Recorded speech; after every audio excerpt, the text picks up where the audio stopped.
भागवतं श्री भागवतं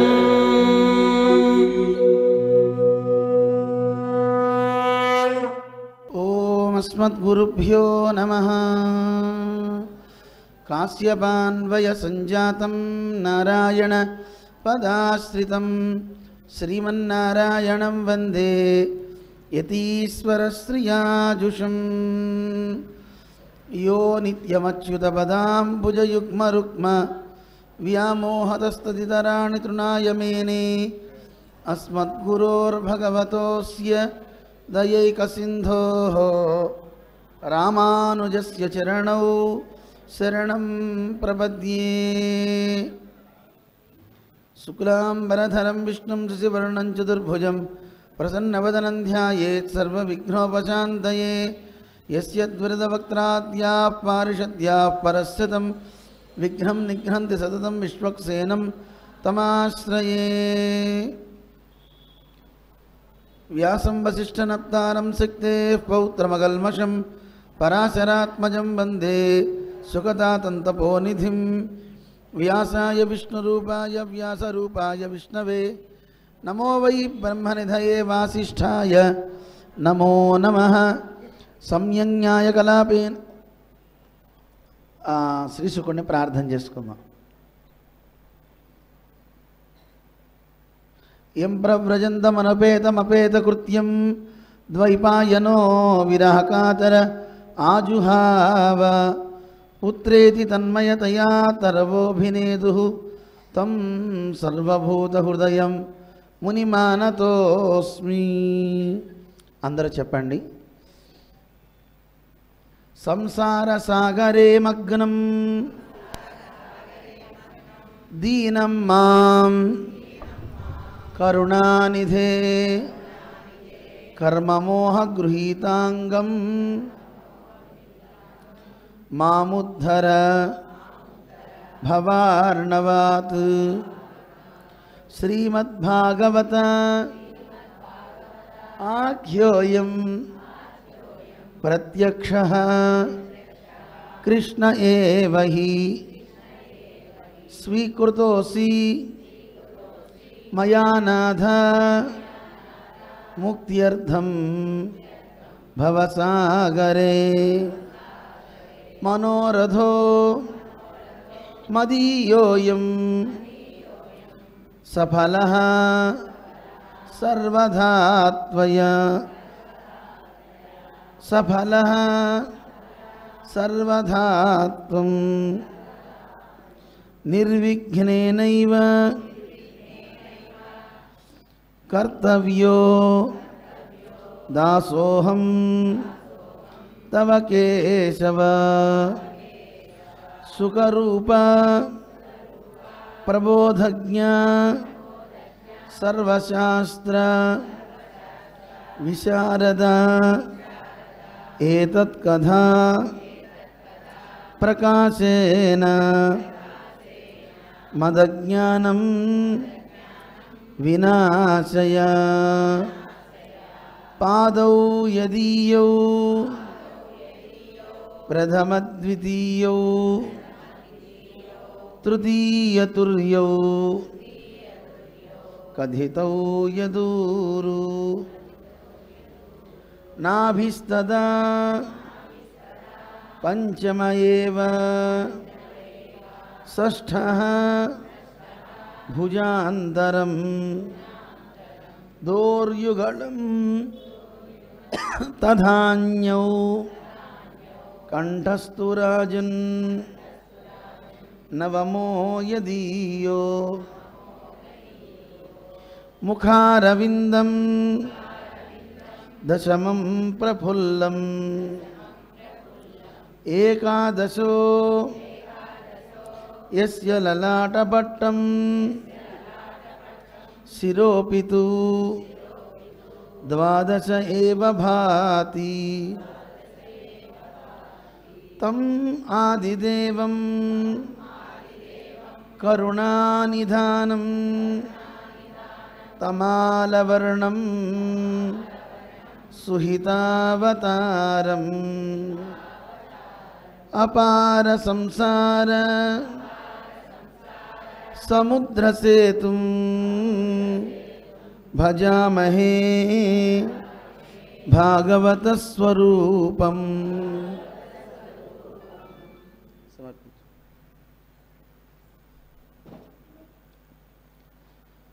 ఓం నమో భగవతే వాసుదేవాయ. ఓం నమో భగవతే వాసుదేవాయ. ఓం నమో భగవతే వాసుదేవాయ. వాసుదేవ వాసుదేవ వాసుదేవాయ. వాసుదేవ వాసుదేవ వాసుదేవాయ.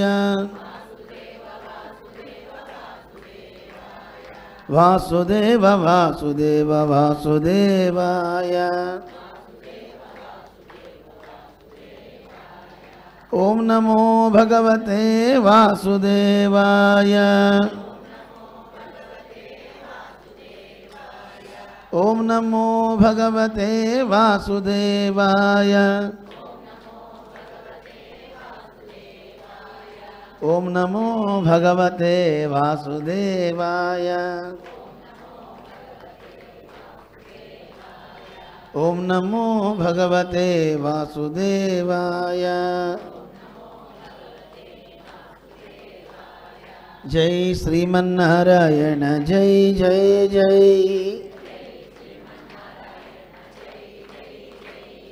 జై లక్ష్మీనారాయణ జై జై జై.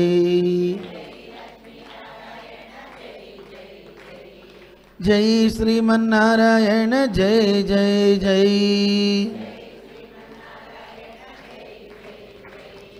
జై లక్ష్మీనారాయణ జై జై జై.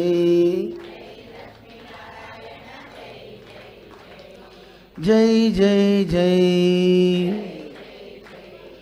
జై జై జై. జై జై జై. జై జై జై. జై జై జై. ఓ లక్ష్మీనారాయణ భగవాన్ की, राधा कृष्ण भगवान की, सीतारामचंद्र महाराज की, पवन सुत हनुमान की, रामानुज स्वामी जी महाराज की, जीयर स्वामी जी महाराज की, समस्त भक्त वृंद की. जय श्रीमन्नारायण. जय जय श्रीमन्नारायण. భగవద్బంధువులారా, మన తిరువూరులో ఓ అద్భుతమైనటువంటి కార్యక్రమాన్ని మనం ఇక్కడ భాగవత సప్తాహాన్ని జరుపుకుంటున్నాం. ఈ తిరువూరుకి మాకు సంబంధం ఉంది. పూర్వాశ్రమంలో సన్యాసం తీసుకోవడానికి ముందు ఇక్కడ ఉండే మురళీకృష్ణమాచార్య స్వామి వారితో పరమపదోత్సవ కార్యక్రమాలకని ఇక మొట్టమొదటిసారి రావడం జరిగింది. అలా 2 సార్లు వచ్చిన తర్వాత ఆ పరిచయంతో భద్రాచలంలో 2003లో ఒక పెద్ద రామక్రతువు చేశాం. ఆ యజ్ఞ కార్యక్రమానికి భిక్షాటన కోసం ఈ ఊరు కూడా వచ్చాం అన్నమాట. భిక్షాటన చేసి ఆ వచ్చిన దాంతో యజ్ఞం చేయాలి అని సంకల్పం. ఈ ఊరిలోనే అప్పట్లో ఒక ఆయన ఇంటికి దగ్గర బోర్డు పెట్టాడు. ఆయన చాలా దాన ధర్మాలు ఎక్కువ చేస్తాడు అనుకుంటా, కానీ అందరూ ఎక్కువ మంది వచ్చి ప్రజరిస్తున్నారని బోర్డు పెట్టాడు. 2003 కదా మేము వచ్చింది. 2015 దాకా ఏ దాన ధర్మాలు చేయబడవు, ఏదో 10 దాకా ఏదో బోర్డు పెట్టారు. మా పిల్లలు చూడకుండా మాతో పాటు కొంతమంది పిల్లలు ఉండేవాళ్ళు. వాళ్ళ ఇంటి ముందుకు వెళ్ళి శ్రీరామనామ భజన చేస్తూ అలా అడిగేసరికి భిక్షాటన చేస్తే ఆయన కేకలేసాట. ఏమా బుద్ధి ఉందా బుద్ధి లేదా, అక్కడ అక్షరాలు కనపడుతున్నాయి తెలియదా అంటూ కేకలేసాట.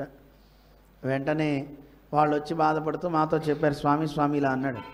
మన్న అన్నాడా, పదండ్రా వెళ్దాం అని అందరం వాళ్ళ ఇంటి ముందుకు వెళ్ళే శ్రీరామనామ భజన చేస్తూ నేను వెళ్ళేసరికి ఆ ఇంటి ఆయన వచ్చాడు కోపంతో. చూడగానే కొంచెం అమ్మ విగ్రహ పుష్టి బాగుంది, ఎందుకులే ఏమంటామని గట్టిగా అనకుండా, ఏమండి బోర్డు పెట్టా కదండి చూడొచ్చు కదా, ఇందాకే మీ వాళ్ళకి చెప్పా కదా అన్నాడు. ఏం బోర్డు అండి అన్న. అక్కడ బోర్డు పెట్టా చదవచ్చు కదా అన్నాడు. నాకు చదువు రాదండి అన్న. చదువు రాదా? నేను దాన ధర్మాలు చేయనని చెప్పానండి అన్న. దానాలు ఏం చేయనని రాశాను కదా అందులో అన్నాడు. ఓహో, దానం చేయనని రాశారా? నేను దానం కోసం అడగడానికి రాలేదండి అన్న. మరి దేనికోసం వచ్చారు? ధర్మం చేయమని అడుగుదాం అనుకున్నాను. దానం ఏమిటి, ధర్మం ఏమిటండి అన్నాడు. అవును, దానం అంటే లేనివాడికి ఇచ్చేది దానం, కానీ ధర్మం ఉన్నవాడికి నువ్వు చేస్తే నీకు ఉత్తమగతి కలగడం కోసం అని నేను వచ్చానయ్యా. మన పెద్దలు ఒక మాట చెప్తూ ఉంటారు, మన ఇంటికి యాచకుడు వస్తూ ఉంటాడు కదా, అడుగుతూ ఉంటాడు కదా, వాడు వచ్చి భవతి భిక్షాందేహి అంటాడు కదా. అతను వస్తున్నాడంటే అడుక్కోవడానికి రావట్లేదట. మరి దేనికి వస్తున్నాడు అమ్మా? అతను యాచనికి రావట్లేదు, బోధయంతి గృహే గృహే, మీ అందరికీ ఒక పాఠం నేర్పడానికి వస్తున్నాడు అని మా చిన్నప్పుడు మా గురువుగారు చెప్పారు. యాచకుడు పాఠం నేర్పడం ఏమిటి అనిపిస్తుంది. నిజమే, పాఠం నేర్పిస్తాడట. ఏమని పాఠం చెప్తాడో తెలుసా? దత్వా త్వాం త్వాదృశో భవ, దానం చేసి మీరు మీలా ఉండండి. మాదృశో మా భూతు, గత జన్మలో నేను దానం చేయక ఈరోజు ఇలా చేయబట్టాల్సి వస్తుంది. మీరు ఎప్పుడు చేయి పైనే ఉండాలంటే దత్వా త్వాం, ఇచ్చినటువంటి మీ చేయి ఎప్పుడు పైనే ఉండాలి. త్వాదృశో భవ అని చెప్పడానికి వస్తాడండి భిక్షుకుడు. అందుకే భిక్షుకుడు ఇంటికి వస్తే బోధయంతి గృహే గృహే, మన ఇంటికి పాఠం నేర్పడానికే వస్తాడు. అందుకే చేతనైతే ఉన్నంత పెట్టు, అంతేకాకుండా పెట్టకుండా తిట్టి మాత్రం పంపించుకో. ఇదివరకు అయితే ఇండివిజువల్ హౌసెస్ కనుక హ్యాపీగా ఉండేదండి. ఇంటికి వస్తే భిక్షుకుని పంపేవారు. ఇప్పుడు గ్రేటర్ హౌసెస్ వచ్చిన తర్వాత అక్కడి నుంచి వాచ్మెనే చెప్పేస్తాడు అందరి బదులు. సో లోపలికి రావడానికే లేదు. అపార్ట్మెంట్ కల్చర్ వచ్చాక దానము ఇవ్వాలి ఏం అసలు తెలియడంలే. అందువల్ల ఇంటికి వచ్చిన భిక్షుకుడికి దానం ఇవ్వడం వల్ల మనం ఎప్పుడు కూడా ఎవరికైనా ఇస్తే మనం ఎప్పుడు ఇచ్చేవాళ్ళుగానే ఉంటాం తప్ప చేయి చాచి మన చేయి కింద ఎప్పుడు ఉండదట. అందుకే దానం ఇమ్మంటారయ్యా. అయినా నేను దానం చేయమని అడగట్లేదు, రామక్రతువు చేస్తున్నాం, ఆ రామక్రతువులో నీ ద్రవ్యం కూడా కొంత పడితే మంచిదని వచ్చాను అంటే, స్వామి నేను బియ్యం అవి ఇద్దాం అనుకున్నా కానీ అదే నేను ఇప్పుడు ఇవ్వదలుచుకోలేదండి అన్న. నేను అన్నా సరేనాయనా నువ్వు ఇవ్వద్దు, నువ్వు భోజనం చేసేటప్పుడు చాలా మెతుకులు కింద పడతాయి కదా వేస్ట్గా, అలా ఒక్క గింజ నువ్వు దేవుడికి వేయచ్చు కదా, నీకు ఉపయోగం ఉంటుంది కదా అన్న. ఒక గింజ వస్తే మీకు ఏం ఉపయోగం అండి అన్నాడు. ₹1,00,00,000 ₹1 తగ్గిపోతే కోటి అంటారా? అనరు కదా. అలాగే నేను పెట్టాలనుకున్న భక్తులందరికీ భోజనంలో ఒక గింజ తగ్గిపోయినా అది ఎందుకు పనికిరాదయ్యా, నువ్వు కూడా ఇవ్వు, ఒక గింజ ఇవ్వన్న. గింజ ఏం చేసుకుంటారులేండి, ఏమో అని ఇంటేవాడిని పిలిచి ఒక కేజీ బియ్యం తీసుకురా అన్నాడు.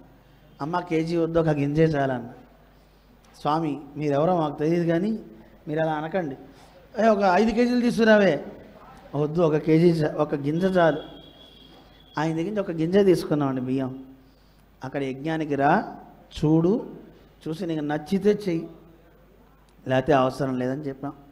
అప్పట్లో మేము చాలాసార్లు అడిగాం, ఇక్కడ ఎవరు ఉన్నారు ఆ ఇంటి వాళ్ళు ఎవరని, మళ్ళీ ఎవరు చెప్పలే. ఎవరిని అడిగినా మా ఊళ్ళో అలా బోరు పెట్టరండి అంటున్నారు. తిరువురే, నేను బాగా చూసా, బాగా గుర్తు కూడా. అటువంటి ఆయన తర్వాత చెప్పాడు, స్వామి నేను దాన ధర్మాలు చేసేవాడిని బాగానే, వినాయక చవితి పందిర్లని వాటికని డబ్బులు ఇస్తే అక్కడ పందిళ్ళల్లో ఎవరు ఉండేవాళ్ళు కాదు, దేవుడు ఉండేవాడు కాదు, వీళ్ళే తాగి తందనాలు ఆడుతున్నారు. ఇలాంటి వాళ్ళకి ఎందుకు నేను దానం చేయాలి, ఎందుకు డబ్బు ఇవ్వాలి, దీనివల్ల అపాత్ర దానం అవుతుంది, అందుకని నేను అలా చేయకూడదని నిశ్చయించుకున్నాను తప్ప మీలాంటి వాళ్ళకి ఇవ్వద్దని ఏం కాదండి అన్నాడు ఆయన. మేము చెప్పాం ఏదైనా ఎంక్వైరీ చేసుకోవాలయా, ఇతను మంచోడా కాదా, మనం ఇచ్చే ద్రవ్యం సద్వినియోగం అవుతుందా లేదా కూడా చూసుకోవాలి, చూసి ఇవ్వాలి.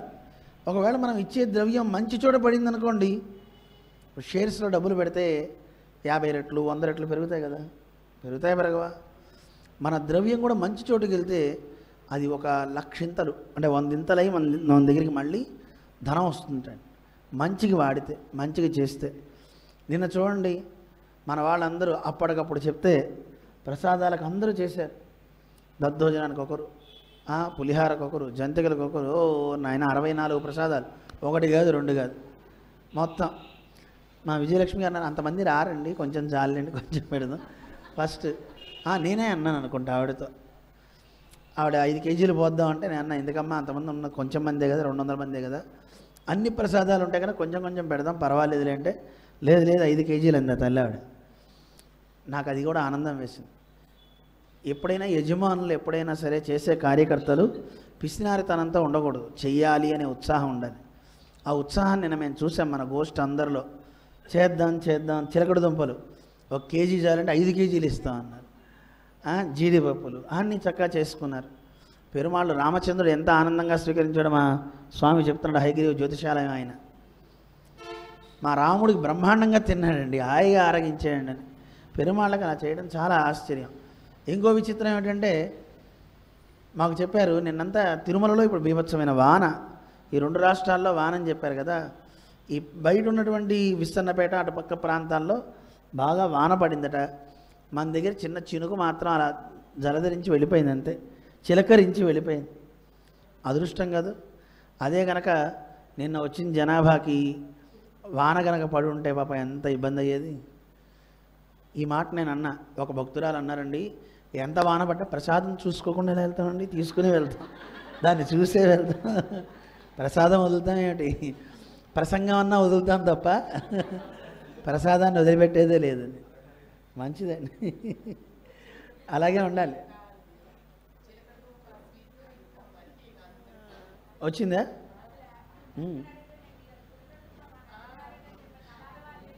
అది చిలకడ దుంప. ఇంకా మా స్వామి కొంచెం ఇంకా పక్క ఈయన బాగా చేస్తారు, అది ఇంకా లూజ్ చేస్తారు. కానీ ఎందుకో అది పాపం కృష్ణుడు పేరు చెప్పగానే గడ్డగట్టిపోయింది. కానీ అసలు మళ్ళీ ఈసారి చేయిస్తా చూడండి, వెళ్ళే లోపల ఇంకా అద్భుతంగా చేస్తారు. అమ్మా వచ్చిందా? అమ్మ నాయన బాగుంది, సంతోషం. చూసారండి, కృష్ణుడి మీద ప్రేమ కంటే చిలకడదుంప మీద, చిలకడదుంప హల్వా మీద ప్రేమ పెరిగిపోయింది ఏదో రకంగా. కానీ మనకని పెట్టకండి, కృష్ణుడికి పెడదామని చెప్పాలి. కృష్ణుడికి కృష్ణుడికి బాగా నచ్చింది రా మా స్వామి చెప్తున్నారు. బాగా చేశారు, చక్కగా, చాలా సంతోషం. ఇక కృష్ణ వైభవంలోకి వచ్చేద్దాం. ప్రసాదాన్ని కాసేపు పక్కన పెడదాం, ఆయనకి మళ్ళీ పెడదాం. ఈరోజు రుక్మిణ్యుద్వాహ పర్యంతం, రుక్మిణీదేవి వివాహ పర్యంతం చెప్పుకోవాలి మనం. సాయంత్రం కల్లా రుక్మిణీదేవి వివాహం మనం పూర్తి చేసుకుంటాం. రేపు దశమస్కంధంలో ఉత్తరార్ధాన్ని చెప్పుకుంటూ ఏకాదశ స్కంధంలోకి ప్రవేశిస్తాం అన్నమాట. ఎల్లుండి రేపే. అందుకని మనకి ఇంకా కార్యక్రమం సప్తాహం పూర్తిగా వస్తుంది కనుక కృష్ణుడు ఆవిర్భవించాడు లోకంలో. చూడండి ఎంత గొప్ప మహానుభావుడో. ఈ సంసార బంధాల్లో చిక్కుకున్న మనందరినీ ఉద్ధరించడానికి ఆయన కూడా జైల్లో పుట్టాడు. మనందరం బందీ అయి ఉన్నాం సంసారంలో. నేను కూడా మీతో పాటు ఈ సంసారంలోనే పుడుతున్నానని చెప్పడానికే స్వామి జైల్లో అవతరించాడు. అందుకే అద్భుతం అన్నారు. తం అద్భుతం బాలకం అంబుజేక్షణం అన్నారు కదా. ఏమిటి అద్భుతం అంటే జైల్లో పుట్టడం. నిశీదే తమ ఉద్భూతే అన్నారు. జాయమానే జనార్దనే. నిశి అంటే చీకటి, రాత్రి. రాత్రిపూట ఎందుకు అవతరించాడండి ఆయన ఈ భూమి మీద అంటే, మనందరం ఉన్నది కూడా రాత్రిలోనే కదా. మనం రాత్రిలో ఉన్నామా, ఇప్పుడు పగల్లో ఉన్నామా? సరిగ్గా చెప్పండి. నిన్న ఎప్పుడున్నాం కృష్ణుడు పుట్టినప్పుడు? ఇప్పుడు పగల్లో లేము, ఇప్పుడు రాత్రిలోనే ఉన్నాం. రాత్రి అంటే చీకటికి గుర్తు కదా. చీకటి అంటే అజ్ఞానం అని అర్థం. భగవద్గీతలో కృష్ణుడు చెప్పాడు కదా, యానిషా సర్వభూతానాం తస్యాం జాగ్రత్త సంయమి. ఈ శ్లోకాన్ని ఒక ఆవిడ చదివి, యోగులైన వాళ్ళు రాత్రిపూట పడుకోరు, వాళ్ళంతా మెలకుగా ఉంటారు అంటే సంసారులంతా నిద్రించే సమయం యోగులకి అది మెలకుగా ఉండే కాలం అన్నమాట. యోగులు ఎప్పుడైతే గనక మెలకుగా ఉంటారో అప్పుడు సంసారులంతా నిద్రిస్తారు అని తెలిసి ఈ శ్లోకానికి అర్థం ఇదే. ఇది తెలిసి ఒక ఆవిడ మాతో చెప్పారు, స్వామీజీ నేను కూడా యోగిని అయ్యానండి అని. ఏమిటమ్మా యోగి అంటే భగవద్గీతలో యానిషా సర్వభూతానాం చెప్పారు కదండి. సకల భూతాలకి ఏది నిశ రాత్రి అయిందో యోగులకది పగలు, అంటే వాళ్ళు మెలకుగా ఉంటారని. అందుకే స్వామివారు నేను రాత్రంతా మెలకుగా ఉంటున్నాను అని. అప్పుడు నేను చెప్పా, అమ్మ అలా చేస్తే నువ్వు యోగి అవ్వవు, పెద్ద రోగి అవుతావు. అదేంటి స్వామి, గీతలో స్వామి అదేగా చెప్పారు. దాని అర్థం అది కాదు. యా నిశా సర్వభూతానాం, సర్వభూతానాం యా నిశా, సకల భూతాలకి ఏది నిశో అంటే కళ్ళు మూతలబడే కాలము, అలాంటి సమయంలో వాళ్ళకి కళ్ళు తెరుచుకుంటాయి యోగులకి. అంటే అర్థం, ఈ సంసారులందరికీ దేవుడి గురించి చెప్తే ఏమవుతుందండి, కళ్ళు మూతలు పడిపోతుంటాయి. యోగులైన వాళ్ళకి కళ్ళు తెరుచుకుంటాయి. అరే కృష్ణుడి గురించి చెప్తున్నారా, వినాలరా వినాలరా అని కళ్ళు తెరుచుకుంటారట. మిగతా వాళ్ళందరూ ఏం చేస్తారు, సంసారులు, అబ్బా దేవుట్ట, అబ్బా ఇప్పుడు చదవాల్సి వస్తుంది. మీరు కావాలంటే గమనించండి, నలుగురు ఫ్రెండ్స్ కలిసి జాలీగా మాట్లాడుకుని ఉంటే ఒకసారి విష్ణు సహస్రనామం చదువుదామా అనండి. నిజంగా వాడికి దేవుడు అంటే ఇంట్రెస్ట్ ఉంటే ఏం చేయాలి, తప్పకుండా అంటాడు. కానీ వీడు ఏమంటాడు తెలుసా, ఇప్పుడు చదవాలా, వద్దంటే బాగుండదు, పాపం వస్తుంది. సరే ఒక 10 నిమిషాలు ఆగి చదువుదామా అంటారు. అనకూడదు. పరమాత్మ భజనము అంటే వెంటనే వాడు నిజంగా ఇంట్రెస్ట్ ఉంటే వెంటనే చేస్తాడు.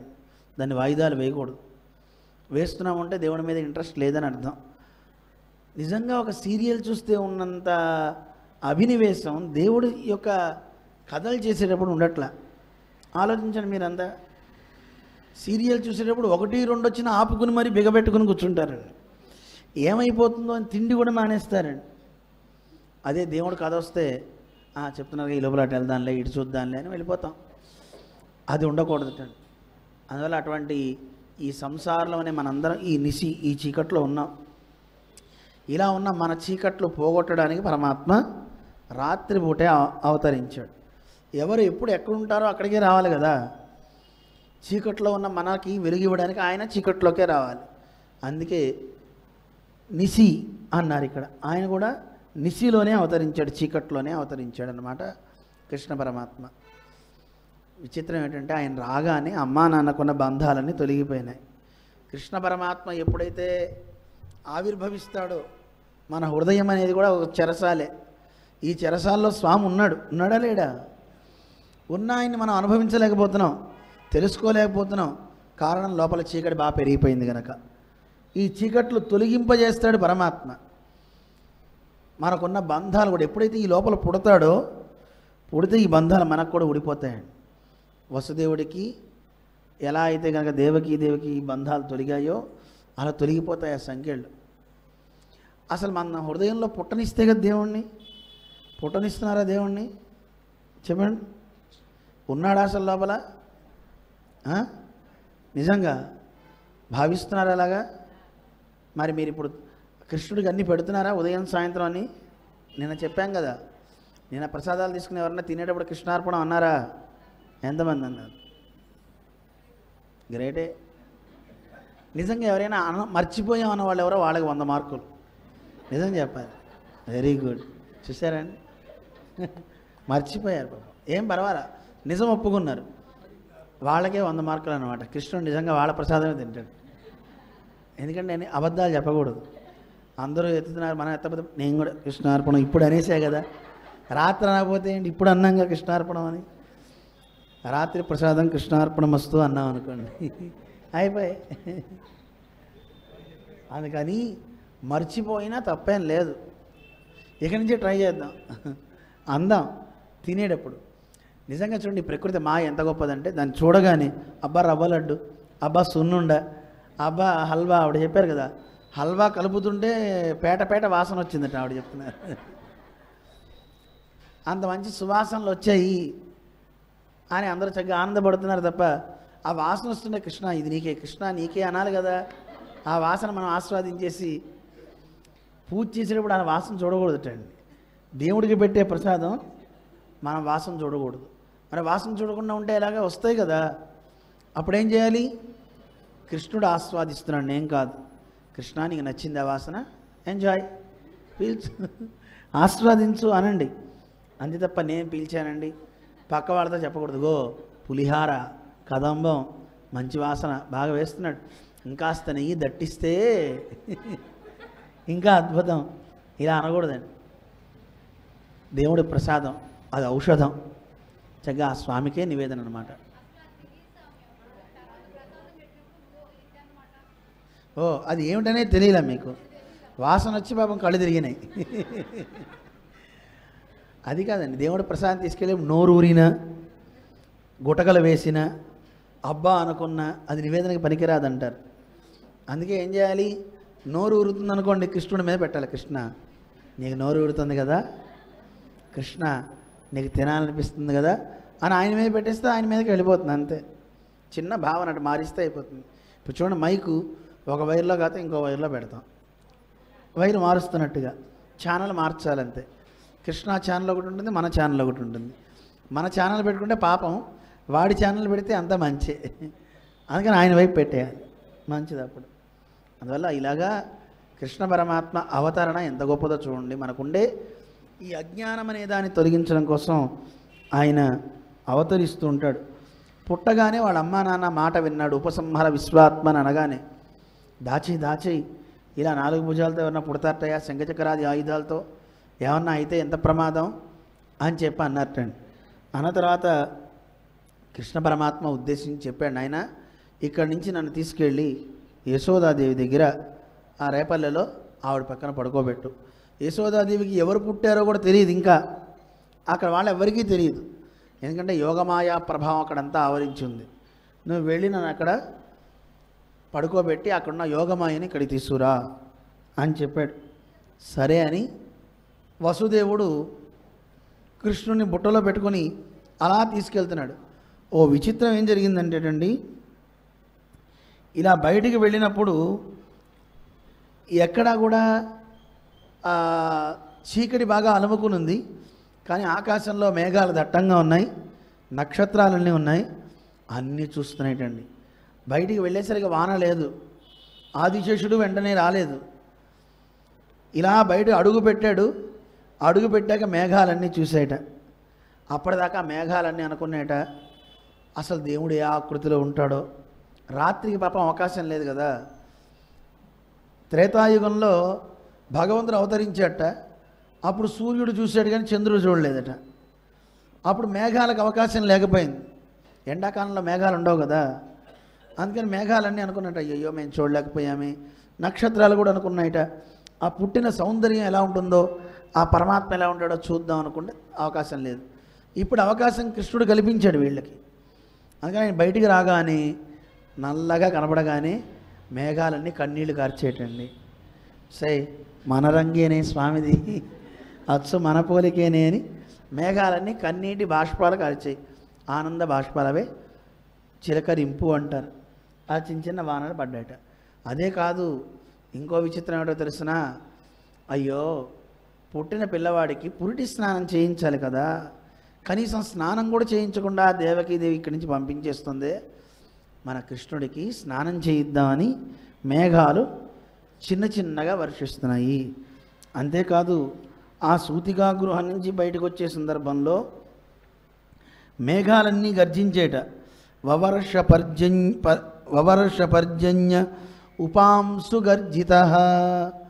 ఎంత బాగా వర్ణిస్తారని మన పెద్దల వాళ్ళ యుక్తి ఎంత గొప్పదో చూడండి. ఉపాంసు గర్జిత, మేఘాలన్నీ ఉపాంసు అంటే నోటి లోపల గర్జిస్తున్నాయి తప్ప బయటికి పెద్దగా గర్జించట్లా. ఏమని గర్జిస్తున్నాయి? కృష్ణ కృష్ణ కృష్ణ కృష్ణ కృష్ణ కృష్ణ అని గర్జిస్తున్నాయట. అలా గర్జించేటప్పుడు గట్టిగా గర్జించవచ్చు కదా. గట్టిగా గర్జిస్తే ఎక్కడ కంసుడికి వినపడుతుందో, లేచి వచ్చి కృష్ణుడిని ఏం చేస్తాడో అని మేఘాలన్నీ ఉపాంసు. మనకి ఉపాంసుగా మంత్రం జపం చేయాలంటారంటే పెదాలు కదలకూడదు, లోపల్లోనే మన వాయిస్ మనకే వినపడాలి మంత్రం చేసేటప్పుడు జపం. అంతేగాని మంత్రాన్ని బహిర్గతం చేయకూడదు, బయటకు అరుస్తూ చేయకూడదు. మంత్ర జపం అనేది ఎవ్వడికి తెలియకూడదు, అనర్హులకి వీళ్ళకి. ఎందుకని అంటే మంత్రం యత్నేన గోపయేత్, మంత్రాన్ని ప్రయత్నపూర్వకంగా దాచిపెట్టాలి, అనర్హులకి చెవిన పడకూడదు. ఎందుకంటే వాడు కుదృష్టి కలిగిన వాడు బయట చెప్తే, హేళన చేస్తే మన హృదయం పాడైపోతుంది, మన మనస్సు పాడైపోతుంది. అందుకని వాళ్ళ దగ్గర మనం ఎందుకు అరవాలి? అదిగాక ఎవరికైనా మంత్రం కావాలంటే వాడు గురువు దగ్గరికి వెళ్ళి తీసుకోవాలి. మనం ఎందుకు బయటికి చెప్పాలి? గురుం ప్రకాశయే ధీమాన్. మన ఆచరణతో గురువుగారిని వైభవాన్ని పెంచాలి, ప్రకాశింపజేయాలి. మంత్రం యత్నేన గోపయేత్. మంత్రాన్ని ప్రయత్నపూర్వకంగా దాచిపెట్టాలి. అప్రకాశక ప్రకాశాభ్యాం క్షీయేతే సంపదాయుషి. ఒకవేళ కనుక అలా జరగలేదనుకోండి, గురువుగారి వైభవాన్ని మనని చూసి అందరూ కూడా వీళ్ళ గురువుగారు ఇలాంటి వాడా అనుకోకూడదు. అలా కనుక చేసినా, గురువుగారి చెడ్డ పేరు తెచ్చేలా ప్రవర్తించినా, లేదు ఇంకోటి మంత్రాన్ని బయటపెట్టినా వాడి యొక్క సంపద, ఆయుష్ రెండు తరిగిపోతాయి. సంపద అంటే భగవంతుని యొక్క ఆరాధన, ఆ ఆరాధన భక్తి అనేది పోతుంది. ఆయుష్ అంటే కైంకర్యం, పరమాత్మకి సేవ చేసేటటువంటి దాని నుంచి దూరం అయిపోతాం. అంతే కదా. గురువుగారికి చెడ్డ పేరు తెస్తే వాడు ఎక్కడన్నా లోకంలో దేవుడు వాడిని అంగీకరిస్తాడా? అంగీకరించడు. గురువుగారికి మంచి పేరు తేవాలి. మంత్రాన్ని ప్రయత్నపూర్వకంగా దాచిపెట్టి తాను చక్కగా ఉపాంశుగా జపం చేయాలి. తనకి చెవికి వినపడేలాగా జపం చేసుకోవాలి. చెవికి వినపడేలాగా అంటే పైకి అరవకూడదు, లోపల గట్టిగా అన్నా చాలు. లోపల కూడా గట్టిగా అనొచ్చు. కాబట్టి మీరంతా కళ్ళు మూసుకొని కృష్ణ అని గట్టిగా అరవండి, గట్టిగా అరవండి. అరే నోటితో కదా, మనస్సులో అరవండి. నోటితో అరుస్తున్నారు. ప్రపంచం అంతా వినపడేలాగా ఈ లోపల ఉంటే చాలు. ఈ విశ్వమంతా ఆ శబ్దశక్తి జాగృతమవుతుంది. ఉంది శరీరం లోపల కూడా పెద్ద ప్రపంచం ఉందండి, పెద్ద విశ్వమే ఉంది లోపల. అందుకని ఈ శరీరంలో కణకణం ప్రతి ప్రాంతానికి ఆ నామం వెళ్ళగలగాలి. అలా వెళ్ళగలిగితే సగం రోగాలు తగ్గిపోతాయండి.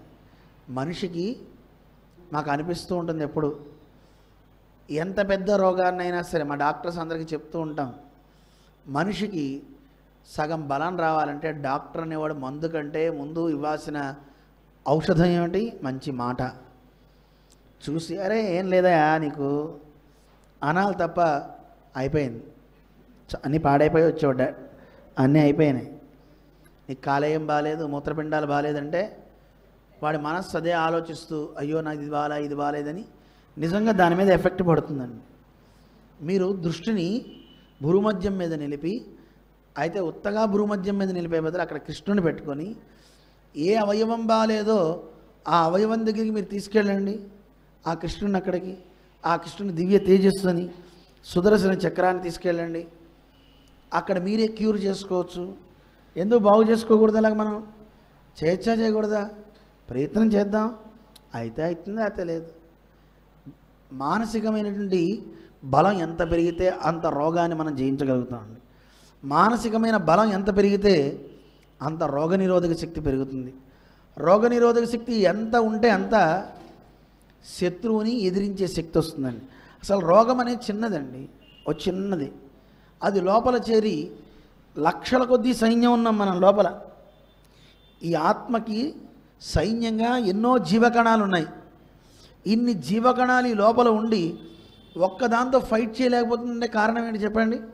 ఒక చిన్న కణాన్ని చంపలేవా? ఇప్పుడు ఇంతమంది ఉన్నారు కదా, ఒక్కడు ఎవడన్నా కత్తి తీసుకొచ్చాడు అనుకోండి, వాడిని అందరూ కలిసి కొట్టగలరా లేరా? ఇంతమంది ఎప్పుడు కొట్టగలుగుతారు? ధైర్యం. ఎవడరా నువ్వు అని కుర్చీలు అవి తీసుకుని పీకితే పరార్, బయటికి పారిపోతాడు అంతే, ఎవడు ఉండలేడు. అది అందరికీ కలిసి రావాలి ఒకసారి. అమ్మో వాడి చేతిలో కత్తి ఉంది, పొడుస్తాడేమో, అది చేస్తాడు, ఇది చేస్తాడు, భయపడితే ఏం చేయలేము. ఆ ధైర్యం లోపల కణకణానికి కలగాలి. కణకణానికి, ఆ కణకణానికి ఆ బలం ఉందంటే లోపలికి వచ్చే వైరస్ని చంపేస్తుందండి, తొందరగా బయటికి పంపేస్తుందండి. అంత గొప్ప శక్తి. ఆ శక్తి కలగాలంటే భగవన్ నామం చెప్పాలి. అందుకే కృష్ణ కృష్ణ నారాయణ గోవింద ఈ నామాలు ఊరికే చెప్పలేదండి మన పెద్దలు, చెప్పండి రా మంచిది అని. అందుకే ఆ మంత్రాన్ని చెప్పేటప్పుడు ఉపాంశుగా అని అంటున్నాం అనుకోండి, లోపల కృష్ణ అని నేను చాలా గట్టిగా అరిచానా లేదా? మీకు వినపడదు, నాకు వినపడదు. అలా మీరు ఒకసారి ట్రై చేయండి, ప్రయత్నించండి. లోపల గట్టిగా అనండి. అన్నప్పుడు లోపల మనకి తెలియకుండానే మన శరీరంలో కొన్ని వైబ్రేషన్స్ వస్తాయి, నాడులన్నీ సవ్యం అవుతాయి. అనారోగ్యాలన్నీ తొలగుతాయి, శారీరక బలం మానసిక బలం పెరుగుతుంది. ఏ అనారోగ్యాన్నైనా మనం అలా తగ్గించుకోవచ్చు. అదొక గొప్ప పద్ధతిని మన పెద్దలు చెప్తూ ఉంటారు. అందుకని ఉపాంశు గర్జిత, మేఘాలన్నీ కూడా ఉపాంశు మెల్లగా కృష్ణ కృష్ణ కృష్ణ కృష్ణ అని కీర్తిస్తూ వాన కురిసేట, చిన్న చిన్న చినుకులు. అప్పుడు ఆదిశేషుడు అక్కడికి వచ్చేటండి. వాన పడితే స్వామి మీద చినుకులు పడి ఆయనకి జలుబు చేయకూడదు. ఆయన ఎప్పుడు ఆదిశేషుడికి ఎప్పుడు బెంగే, ఆయన్ని కాపాడుకునేవాడు ఆదిశేషుడే. నివాస శయ్య ఆసన పాదుక అంశుక వర్షాతప వారణాదిభి. వర్షము ఆతపము, ఎండ నుంచి వాన నుంచి కాపాడతాట గొడుగులాగా ఆదిశేషుడు. ఆయనే ఇల్లు అయిపోతాట, ఆయనే బట్ట అయిపోతాట, ఆయనే తలగడైపోతాట. ఒక్కడు ఒక శరీరంతో ఎన్ని సేవలు చేస్తాడో ఆదిశేషుడు, సామాన్యుడు కాదు. అలాంటి గొప్ప మహానుభావుడు ఆదిశేషుడు. ఆయన పడగబట్టాడు. వసుదేవుడు వెళ్తూ వెళ్తూ అనుకున్నట్ట, ఇదేమిటి ఇందాకడ దాకా వసపిట్టలాగా అంత మాట్లాడాడు, కనీసం ఇప్పుడు బుట్టలో పెట్టుకెళ్తుంటే మాట్లాడటం లేదు, కనీసం ఏడవట్లేదు, ఉన్నాడా లేడా ఆయన చేయి పైకి పెట్టేటండి. ఇలాగా పెట్టగానే ఆయన చేతి వేలిని పట్టుకున్నట్టండి కృష్ణుడు వసుదేవుణ్ణి. అంటే ఎవడైతే చెయ్యి అందిస్తాడో అలాంటి వాడు చేయి పట్టుకుని వదలడండి కృష్ణుడు. ఆయన పట్టుకుని అలా వెళ్తూ ఉంటే మరి అక్కడికి భయానకావర్త శతాకులా నది మార్గందదౌ సింధురివ శ్రియపతే. చాలా ఘోరంగా సుడులు తిరుగుతూ ఉందటండి యమునా నది, పరవళ్ళు తొక్కుతుంది యమునా నది. అలాంటి ఆ యమునా నదిలో దాటాలి యమునని. ఈ దాటే సందర్భంలో యమునా నది అనుకుందట. యమున అంటే ఎవరండి? సూర్యుని యొక్క కుమార్తె. సూర్యుని కొడుకు యముడు, యముని సోదరి యమున. ఈవిడ అనుకుందట, వామ్మో సాక్షాత్తు కృష్ణుడు వస్తున్నాడు కదా, ఇన్ని దాటిస్తున్నాడు వాళ్ళ నాన్నగారు వసుదేవుడు. ఇదివరకు ఒకసారి నదులకి పతెవరు? సముద్రుడు కదా. ఆ సముద్రుడు చంద్రుడి తండ్రి అన్నమాట. ఆ చంద్రుడి తండ్రి సముద్రుడు మార్గం ఇవ్వయ్యా అని ఇక్ష్వాకు ప్రభు అయిన శ్రీరామచంద్రుడు అడిగితే 3 రోజులు ఉపవాసం చేసి అడిగినా ఇవ్వకపోతే ఆయన మీద కోపంతో రాముడు బాణం ఎత్తాడు కదా. అమ్మో ఇప్పుడు కృష్ణుడు నన్ను ఏం చేస్తాడో, నేను మార్గాన్ని ఇచ్చేస్తా అని మార్గందదౌ సింధురివ శ్రియపతే. లక్ష్మీపతి అయినటువంటి ఆ నారాయణుడికి సముద్రం ఎలా సేతు నిర్మాణం చేసుకోమని చెప్పి ఆజ్ఞ ఇచ్చిందో అలా ఈవిడ అక్కడ దాకా ఉవ్వెత్తున వచ్చి కిందకి డౌన్ అయిపోయిందట. అలా వెళ్ళిపోయారట. ఎలా ఉంది మనకి విష్ణు పురాణం లాంటి దాంట్లో చెప్తారు, వసుదేవో వహన్ కృష్ణన్. ఆ వసుదేవుడు ఎప్పుడైతే ఆ కృష్ణుడిని వహించాడో అప్పుడు ఈ నదంతా ఎంత ఉంది? జాను మాత్రోదకౌ యయౌ, మోకాళ్లలోతే ఉందటండి. ఎవరైతే పరమాత్మని హృదయంలో వసింపజేసుకుంటారో అలాంటి వాడికి ఈ సంసారం అనే సముద్రం కూడా మోకాళ్లలోతే. వాడు ఏ రకంగానూ ఇబ్బందులు పడడు అంటారు. అలా అక్కడికి వెళ్ళి యశోదాదేవి పంచన కృష్ణుని పడుకోబెట్టాడు. అక్కడున్న మాయాదేవిని తీసుకున్నాడు. మళ్ళీ తిరిగి జైల్లోకి వచ్చి చేరాడు. సంఖ్యలని తాను మళ్ళీ తగిలించుకున్నాడు. ఎప్పుడైతే కనుక యోగమాయ వచ్చేసిందో ఈయన సంఖ్యలు పెట్టుకున్నాడో వెంటనే పాప ఏడవడం ఆరంభించింది.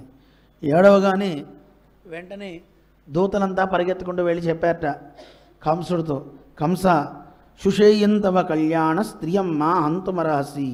చెప్పగానే వాడు వచ్చాడు.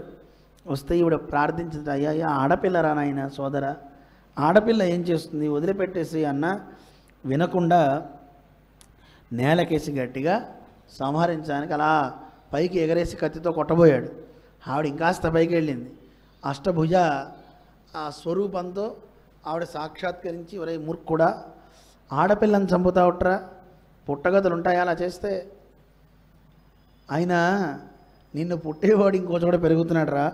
ఎత్ర క్వవా పూర్వశత్రుర్మా హింసీ కృపణాన్ వ్యధ.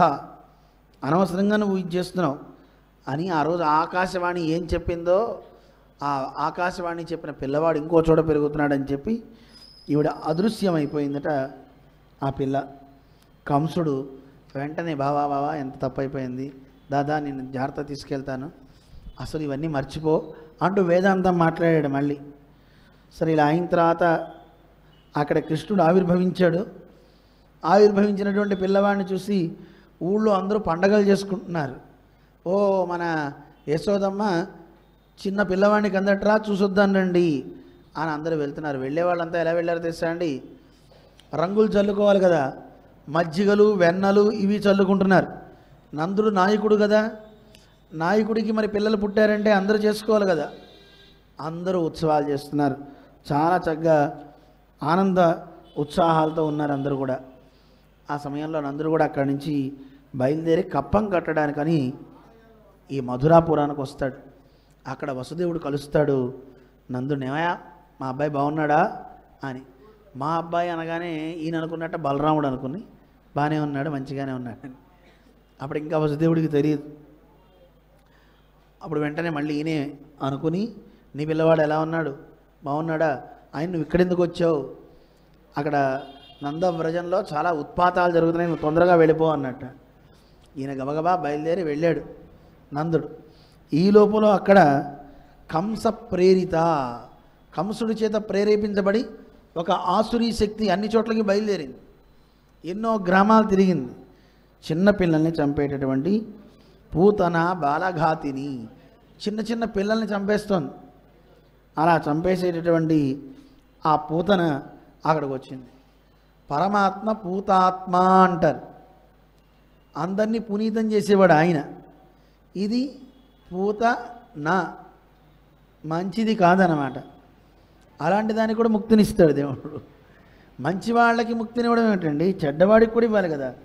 అందుకే మన పెద్దలు చెప్తారు, భాగవతం అందరినీ అనుగ్రహిస్తుంది కదా, భాగవతాన్ని మించిన గొప్ప గ్రంథం లేదు. ఈ భాగవతం ఎవరు చదవాలి అంటే ఎంత పాపిష్టివాడైతే అంత వాడికి ఉపయోగం అండి ఈ గ్రంథం. ఎంత బాగా పాడైపోయిన వాడైతే వాడినంత బాగా బాగు చేస్తుంది భాగవతం. మంచిదా కాదా అండి? ఇప్పుడు మంచివాడిని బాగు చేయడానికి గ్రంథాలు ఎందుకండి? డాక్టర్ అవసరమా? బాగా భక్తి ఉంది, అమితమైన భక్తి. ఆ అమితమైన భక్తి ఉన్నవాడికి మళ్ళీ ఇది వెళ్ళి ఏం చేయాలి? గుణాలను స్మరిస్తాడు అంతే. మళ్ళీ ఇది రక్షకంగా సహజంగానే పరమాత్మ రక్షకుడు.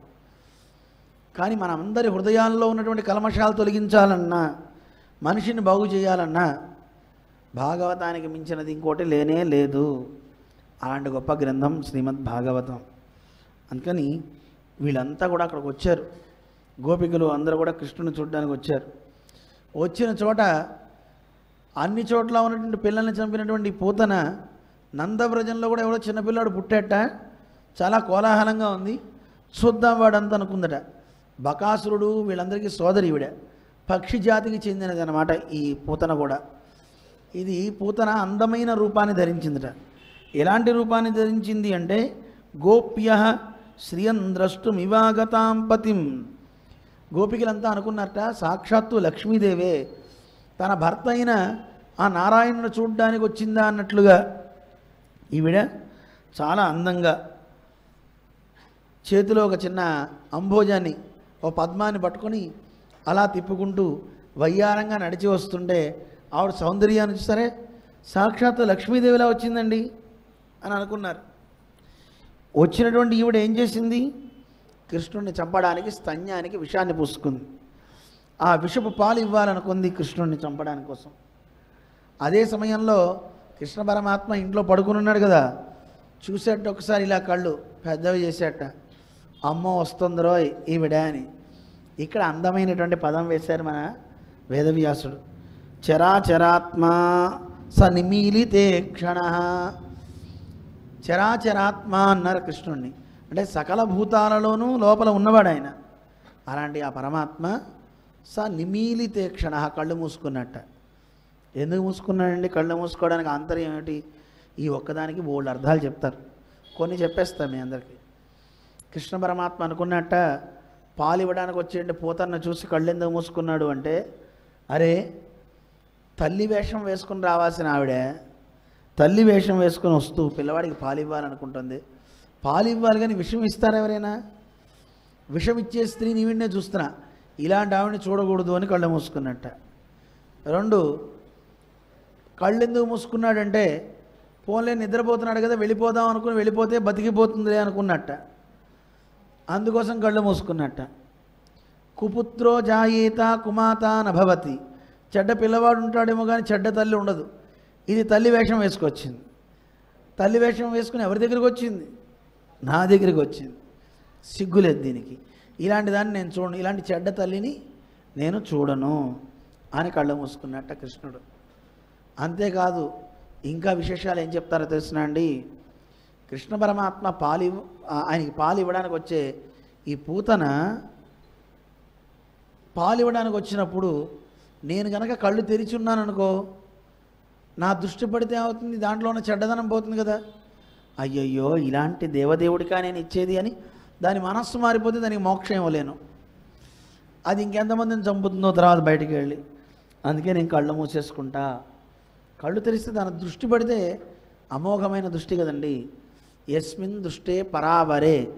ఎవరి మీద పరమాత్మ దృష్టి పడుతుందో వాడిలో ఉన్న అజ్ఞానమంతా తొలగిపోతుంది, వాడి పాపరాశంతా పోతుంది. క్షీయంతే చాస్య కర్మాణి. కర్మలన్నీ నశిస్తాయి అంటారు. మరి అలా నశించిపోతే ఎలాగా? అందుకే కళ్ళు మూసుకుంటా అని కళ్ళు మూసుకున్నాడు కృష్ణ పరమాత్మ. ఇంకా పూతాన్ నయతి. పూతన ఎవరండి? పూతాన్ మంచి వాళ్ళని నయతి తీసుకెళ్ళిపోతుంది. ఎవరు మంచివాళ్ళు వాళ్ళని తీసుకెళ్ళిపోతుంది. అందువల్ల ఈ పూతన మంచి వాళ్ళందరినీ తీసుకెళ్ళిపోతుంది. ఇలాంటి దుష్టులను చూడకూడదని కళ్ళు మూసుకున్నట్ట. అసలు తల్లి వేషం వేసుకొచ్చినప్పుడు మాతృత్వపు భావాలు ఉండాలి కదండి. తల్లి వేషం వేసుకుంటే నిజంగా ఆ పోర్షన్ అంటే ఆ వేసుకున్న వేషానికి న్యాయం చేయాలి కదా. ఒకసారి రావణాసురుడు సీతాదేవిని ఎత్తుపోవడానికని అరణ్యంలో ఉన్నప్పుడు సన్యాసి వేషాన్ని వేసుకొచ్చేట. వేసుకొచ్చి భిక్ష వేయమని అరిచేట. అరిచిన తర్వాత ఆవిడ భిక్ష తీసుకుని వచ్చింది. వచ్చినప్పుడు అబద్ధాలు ఆడారట సన్యాసులు. ఆడకూడదు. అందుకని ఎవరినైనా నువ్వు అని అడగగానే నేను రావణాసురుణ్ణి, నిన్నెత్తుకుపోవడానికి వచ్చాను, నిన్ను కామించాను అని అప్రయత్నంగా నోటి నుంచి వాస్తవాలన్నీ వచ్చేసినాయట. వచ్చేసిన తర్వాత తిట్టకుండా తిట్టిందట సీతమ్మ. దుష్టుడా, మూర్ఖుడా, నన్నా ఎత్తుకుపోయేది తప్పురా అంటే ఇన్ని తిడితే అనిపించిందట. ఇదేంటి నన్ను ఇంత తిడుతున్నా నాకు కోపం రాలేదేమిటి, నేనేం చేయటం లేదేమిటి, అసలు ఎవరిని నేను చూసుకుంటే కాషాయం ఇవన్నీ ఉన్నాయట. కాషాయం వేసుకున్న వాళ్ళే కోపాలు రాకూడదట, రావట. ఏమంటే అయితే గురువుగారిలో కోపం రాదా? రావాలి. శిష్యుల్ని బాగు చేయడం కోసం కోపం వచ్చినట్టు నటించాలి తప్ప ఆ కోపం తాత్కాలికమైనటువంటి ఒక తాటాకు మంటలా ఉండాలి తప్ప ఎప్పుడు మండుతూ ఉండే రావణ కాష్టంలా ఉండకూడదు. కొంతమంది కోపం వస్తే చూడండి, వాడి మొహం జన్మలో చూడండి అంటారు, అంతే, చూడరు, వాడితో మళ్ళీ మాట్లాడరు. ఇవన్నీ మనం చూస్తున్నాం లోకంలో. అంత దారుణం పనికిరాదు కదా. రాముడు చెప్తాడు మరణాంతాని వైరాణి. ఏమయ్యా రావణాసుడు పోయాడు కదా, సంస్కారం చేయవయ్యా అంటే విభీషణుడు అన్నట్ట, చిచ్చి అతనికి నేను సంస్కారమే చేయను అన్నట్టు. ఎవరిని నువ్వు ద్వేషిస్తున్నావు? ద్వేషించే రావణాసుడు ఎప్పుడో ఈ శరీరం నుంచి వెళ్ళిపోయాడు. ఇది కేవలం శరీరం మాత్రమే. శరీరాన్ని ద్వేషించడం దేనికి? మరణం తర్వాత ఎవరైనా ద్వేషిస్తారా? తప్పునైనా సర్లే, ఒకవేళ గనక నువ్వు చేయకపోతే చెప్పు, నిన్ను కూడా నేను తమ్ముడుగా భావిస్తున్నాను కనుక నాకు రావణాసుడు అన్న అవుతాడు, నేను చేస్తా అతనికి సంస్కారం అన్నట్టు. వెంటనే పాదాల మీద పడి వద్దొద్దు నేనే చేస్తా అన్నట్ట విభీషణుడు. అందరి గొప్పవాడండి రాముడు. అందువల్ల కాషాయం కట్టుకున్న వారికి కోపం రాకూడదు కదా. వెంటనే చూసుకుని ఇలా కొట్టుకున్నట్టు అవతారం మార్చేసుకున్నాడు, వేషాన్ని మార్చి సీతమ్మని పట్టుకుని పోయాడు. అలాగే రావణాసుడు కొలువులో ఉన్నప్పుడు కూడా ఒక మంత్రి సలహా ఇచ్చేట, రావణ సీతమ్మని ఎందుకు బతిమిలాడతావు, తను రావట్లేదని. వాళ్ళ ఆయన వేషం వేసుకుని వెళ్ళిపోవచ్చు కదా, అప్పుడు వాళ్ళ ఆయనే అనుకుని భ్రమిస్తుంది, నీతో కలిసి ఉంటుంది, అయిపోతుంది కదా అన్నట్ట. అది ప్రయత్నించాను అన్నట్ట. ఏం చేసావు? రాముడు అవతారం ఎత్తావా? రాముడిగా వేషం వేసుకుని సీతమ్మని ప్రలోభ పెడదామని వెళ్దాం అనుకుంటే పరస్త్రీ కదా, తప్పు కదా అనిపించింది. నేనేమిటి అలా అనుకోవడం ఏంటి?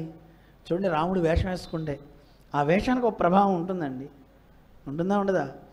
మీరే వెంకటేశ్వర వేషం వేసుకుంటే మీకు ఎలా అనిపిస్తుంది చెప్పండి? ఫీల్ తెలియని ఒక గొప్ప భావం అనిపిస్తుంది కదా. ఆ టైంలో అయ్యో ఇలా చేయకూడదు అలా చేయకూడదు అనిపిస్తుంది కదండి. అందుకని ఒక గొప్ప భావన అండి. అందుకని ఇలాంటి అంటే మన నాటకాలు వేసేవాళ్ళు కూడా చూడండి, రావణాసుడు పాత్ర వేసేవాళ్ళు ఆ వేసే సమయంలో ఆ వేషం యొక్క దీనికి వేషం ఉన్నంతసేపు నిజంగా వాడు రావణాసురులానే ఫీల్ అయిపోతాడు. వాడికి తెలియకుండానే ఆ క్రోధం అవి అన్నీ ముఖంలో వాటిలో అన్నీ ప్రస్ఫుటంగా కనబడిపోతుంటాయి రాక్షస వేషాలు వేసేవాళ్ళు. అదే దేవుడి వేషాలు వేసేవాళ్ళకి ఆ కళలే తెలియకుండానే ఒక ప్రసన్నత, చూడగానే ఒక అద్భుతమైన తేజస్సు. పేరెత్తకూడదు కానీ ఎన్టీ రామారావు గారు కృష్ణుడు వేషం వేస్తే ఎలా ఉంటారు కదండి, ఎంత అద్భుతంగా. అయితే వేషం వేసుకున్నందుకు దాన్ని ఉపాసించాలి కూడా. రాముడు వేషం వేసుకున్న రాముడిలో ఉపాసించడం అది ఒక గొప్ప కళండి. అది అలా భావిస్తే నిజంగా ఆ భావన వాళ్ళలో ద్విగుణీకృతమై వాడు నిజంగా మంచి చేయగలుగుతాడు. ఇప్పుడు కాషాయం ధరించిన వాళ్ళందరూ రామానుజ సంప్రదాయంలో అందరూ రామానుజులు వారిలా భావించుకున్నారనుకోండి, ఎలా ఉంటుంది అప్పుడు చెప్పండి. వాళ్ళకి తెలియని ఒక పవిత్రత వాళ్ళతో మంచి కార్యాలు చేయిస్తుంది, మంచిగా నడుపుతుంది అన్నమాట. అలాంటిది సామాన్యమైన వేషం వేస్తేనే అలా ఉంటే నిజంగా ఉంటే ఎలా ఉంటుందండి. జిఎస్ స్వామి ఒక కథ చెప్తూ ఉంటారు. ఒక దొంగతనం చేసే ఆయన దొంగతనాలు చేస్తూ చేస్తూ ఒక ఇంట్లో దొంగతనం చేయడానికి వెళ్ళాట. వెళ్ళేసరికి అక్కడ ఆ ఇంటి డాబా మీదకి ఎక్కడానికి బూడిద గుమ్మడికాయ పాదు ఉందట. ఆ బూడిద గుమ్మడికాయ పాదు పట్టుకుని పైకి ఎక్కితే డమ్ అని జారి పడ్డాడు. ఒక గుమ్మడికాయ తర్వాత ఒకటి, ఒకటి తర్వాత ఒకటి, ఒకటి తర్వాత ఒకటి నెత్తిన పడి అన్నీ పక్కన పడి పగిలిపోయినాయి. వాడి ఒళ్ళంతా బూడిదే. ఒంటికి నూనె రాసుకొని వచ్చాడు చిన్న టవల కట్టుకొని, అంతే. ఆ ఒళ్ళంతా తెల్లగా అయిపోయింది. ఇలా కూర్చున్నాడు అంతే. పొద్దున్నే లేచి వచ్చిన వాళ్ళందరూ చూసి, ఎవరో సాధువురా, ఎక్కడి నుంచి వచ్చాడో, బహుశా హిమాలయాల నుంచి విభూతి పూసుకొచ్చినట్టున్నాడు అని అందరూ దండాలు పెట్టడం, కొబ్బరికాయలు కొట్టడం, సంభావనలు వేయడం. వాడికి ఒక్కసారి కళ్ళు తెరిచిన తర్వాత చూసేట, అమ్మో ఇంతమంది జనం పట్టుకున్నారా ఏమిటి, నన్నేం చేయకండి, నన్నేం చేయకండి అన్నట్ట. వీళ్ళంతా అనుకున్నట్ట, మహానుభావ నీ ధ్యానం మేము చెడగొట్టాం, అన్ని పదార్థాలు ఇక్కడే పెట్టాం, మా ఊరిని మమ్మల్ని అనుగ్రహించండి అనగానే వీడికి అప్పుడు అనిపించింది ఏమైందని చూసుకుంటే వాళ్ళంతా బూడిదే. వీళ్ళంతా నన్ను స్వామీజీ అనుకుంటున్నారా, సరే అని ముందు ఆకలేస్తుంది గబగబా తిన్నాడు. మిగిలినదంతా శేషప్రసాదం అని అందరూ తిన్నారండి. ఆహాహా మహానుభావుడు తపస్సు చేసిన బాబా గారు మాకు ప్రసాదం ఇచ్చారండి అని అందరూ తిన్నారు. అయిపోయిన తర్వాత ఇదేదో బాగుంది కదా, ఇలా ఉంటే కష్టపడకుండా భోజనం లభిస్తుంది కదా అని వాడు అలాగే ఉండి భోజనాలు చేయడం మొదలుపెట్టాడు హాయిగా. ఇంత కష్టపడేది తిండి కోసమే కదా, ఇదే దొరికినప్పుడు ఇంకెందుకు అనుకుని వాడు అప్పట్లో వాడు అనుకున్నట్ట, ఒకరోజు నేను ఇలా ఉంటేనే నన్ను ఇంత బాగా చూశారంటే, నేను ఇంకా మంచిగా ఉంటే నన్ను ఇంకెంత బాగా చూస్తారని వాడిలో ఒక తెలియని ఒక పరివర్తన వచ్చి నిజంగా సాధువు అయిపోయాట వాడు. చూడండి, ఒక వేషం మనిషిని ఎంత బాగా చేసింది అని చెప్పడానికి. అలాంటి గొప్ప భావాలను తీసుకొస్తుందట వేషం కూడా. మనం కూడా వేషం వేసుకున్నాం అనుకోండి, బొట్టు పెట్టుకుని చక్కగా పసుపు రాసుకుని నేను భక్తురాలని అనుకున్నాం అనుకోండి, నిజంగా భక్తి వచ్చేస్తుందండి మన దగ్గరికి, వస్తుంది. అందుకే మన పెద్దలు ఇవి పెట్టుకోమంటారు, నామం పెట్టుకుని వెళ్ళండి అని.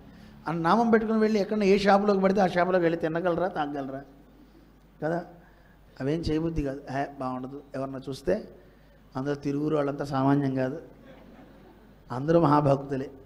అందుకే ఈ ఊరి పేరు ఏంటో తెలుసా అండి, తిరువూరు అంటారు కదా. తిరు అన్న పదానికి లక్ష్మి అని అర్థం అండి. లక్ష్మీదేవి తిరిగే ఊరు అన్నమాట తిరువూరు అంటే. అదే కాదు, మళ్ళీ ఈ ఊరు వచ్చినవాడు మళ్ళీ తిరిగి తిరిగి రమ్మంటుందంటండి, అందుకే తిరువూరు, మళ్ళీ రావాలనిపించే ఊరు అనమాట. తిరుగు ఊరు ఏంటి అర్థం, అదే తిరువూరు అయ్యిందంటే. అలా వెళ్ళినవాడు మళ్ళీ తిరిగి ఇక్కడికే రావాలనిపిస్తుందట. మంచి ఊర్లో ఉన్నారు, మంచి భక్తులు ఉన్నారు, ఏ కార్యక్రమం చేయాలన్నా సరే అలా ఉత్సాహంతో మంచిగా చేస్తున్నారు.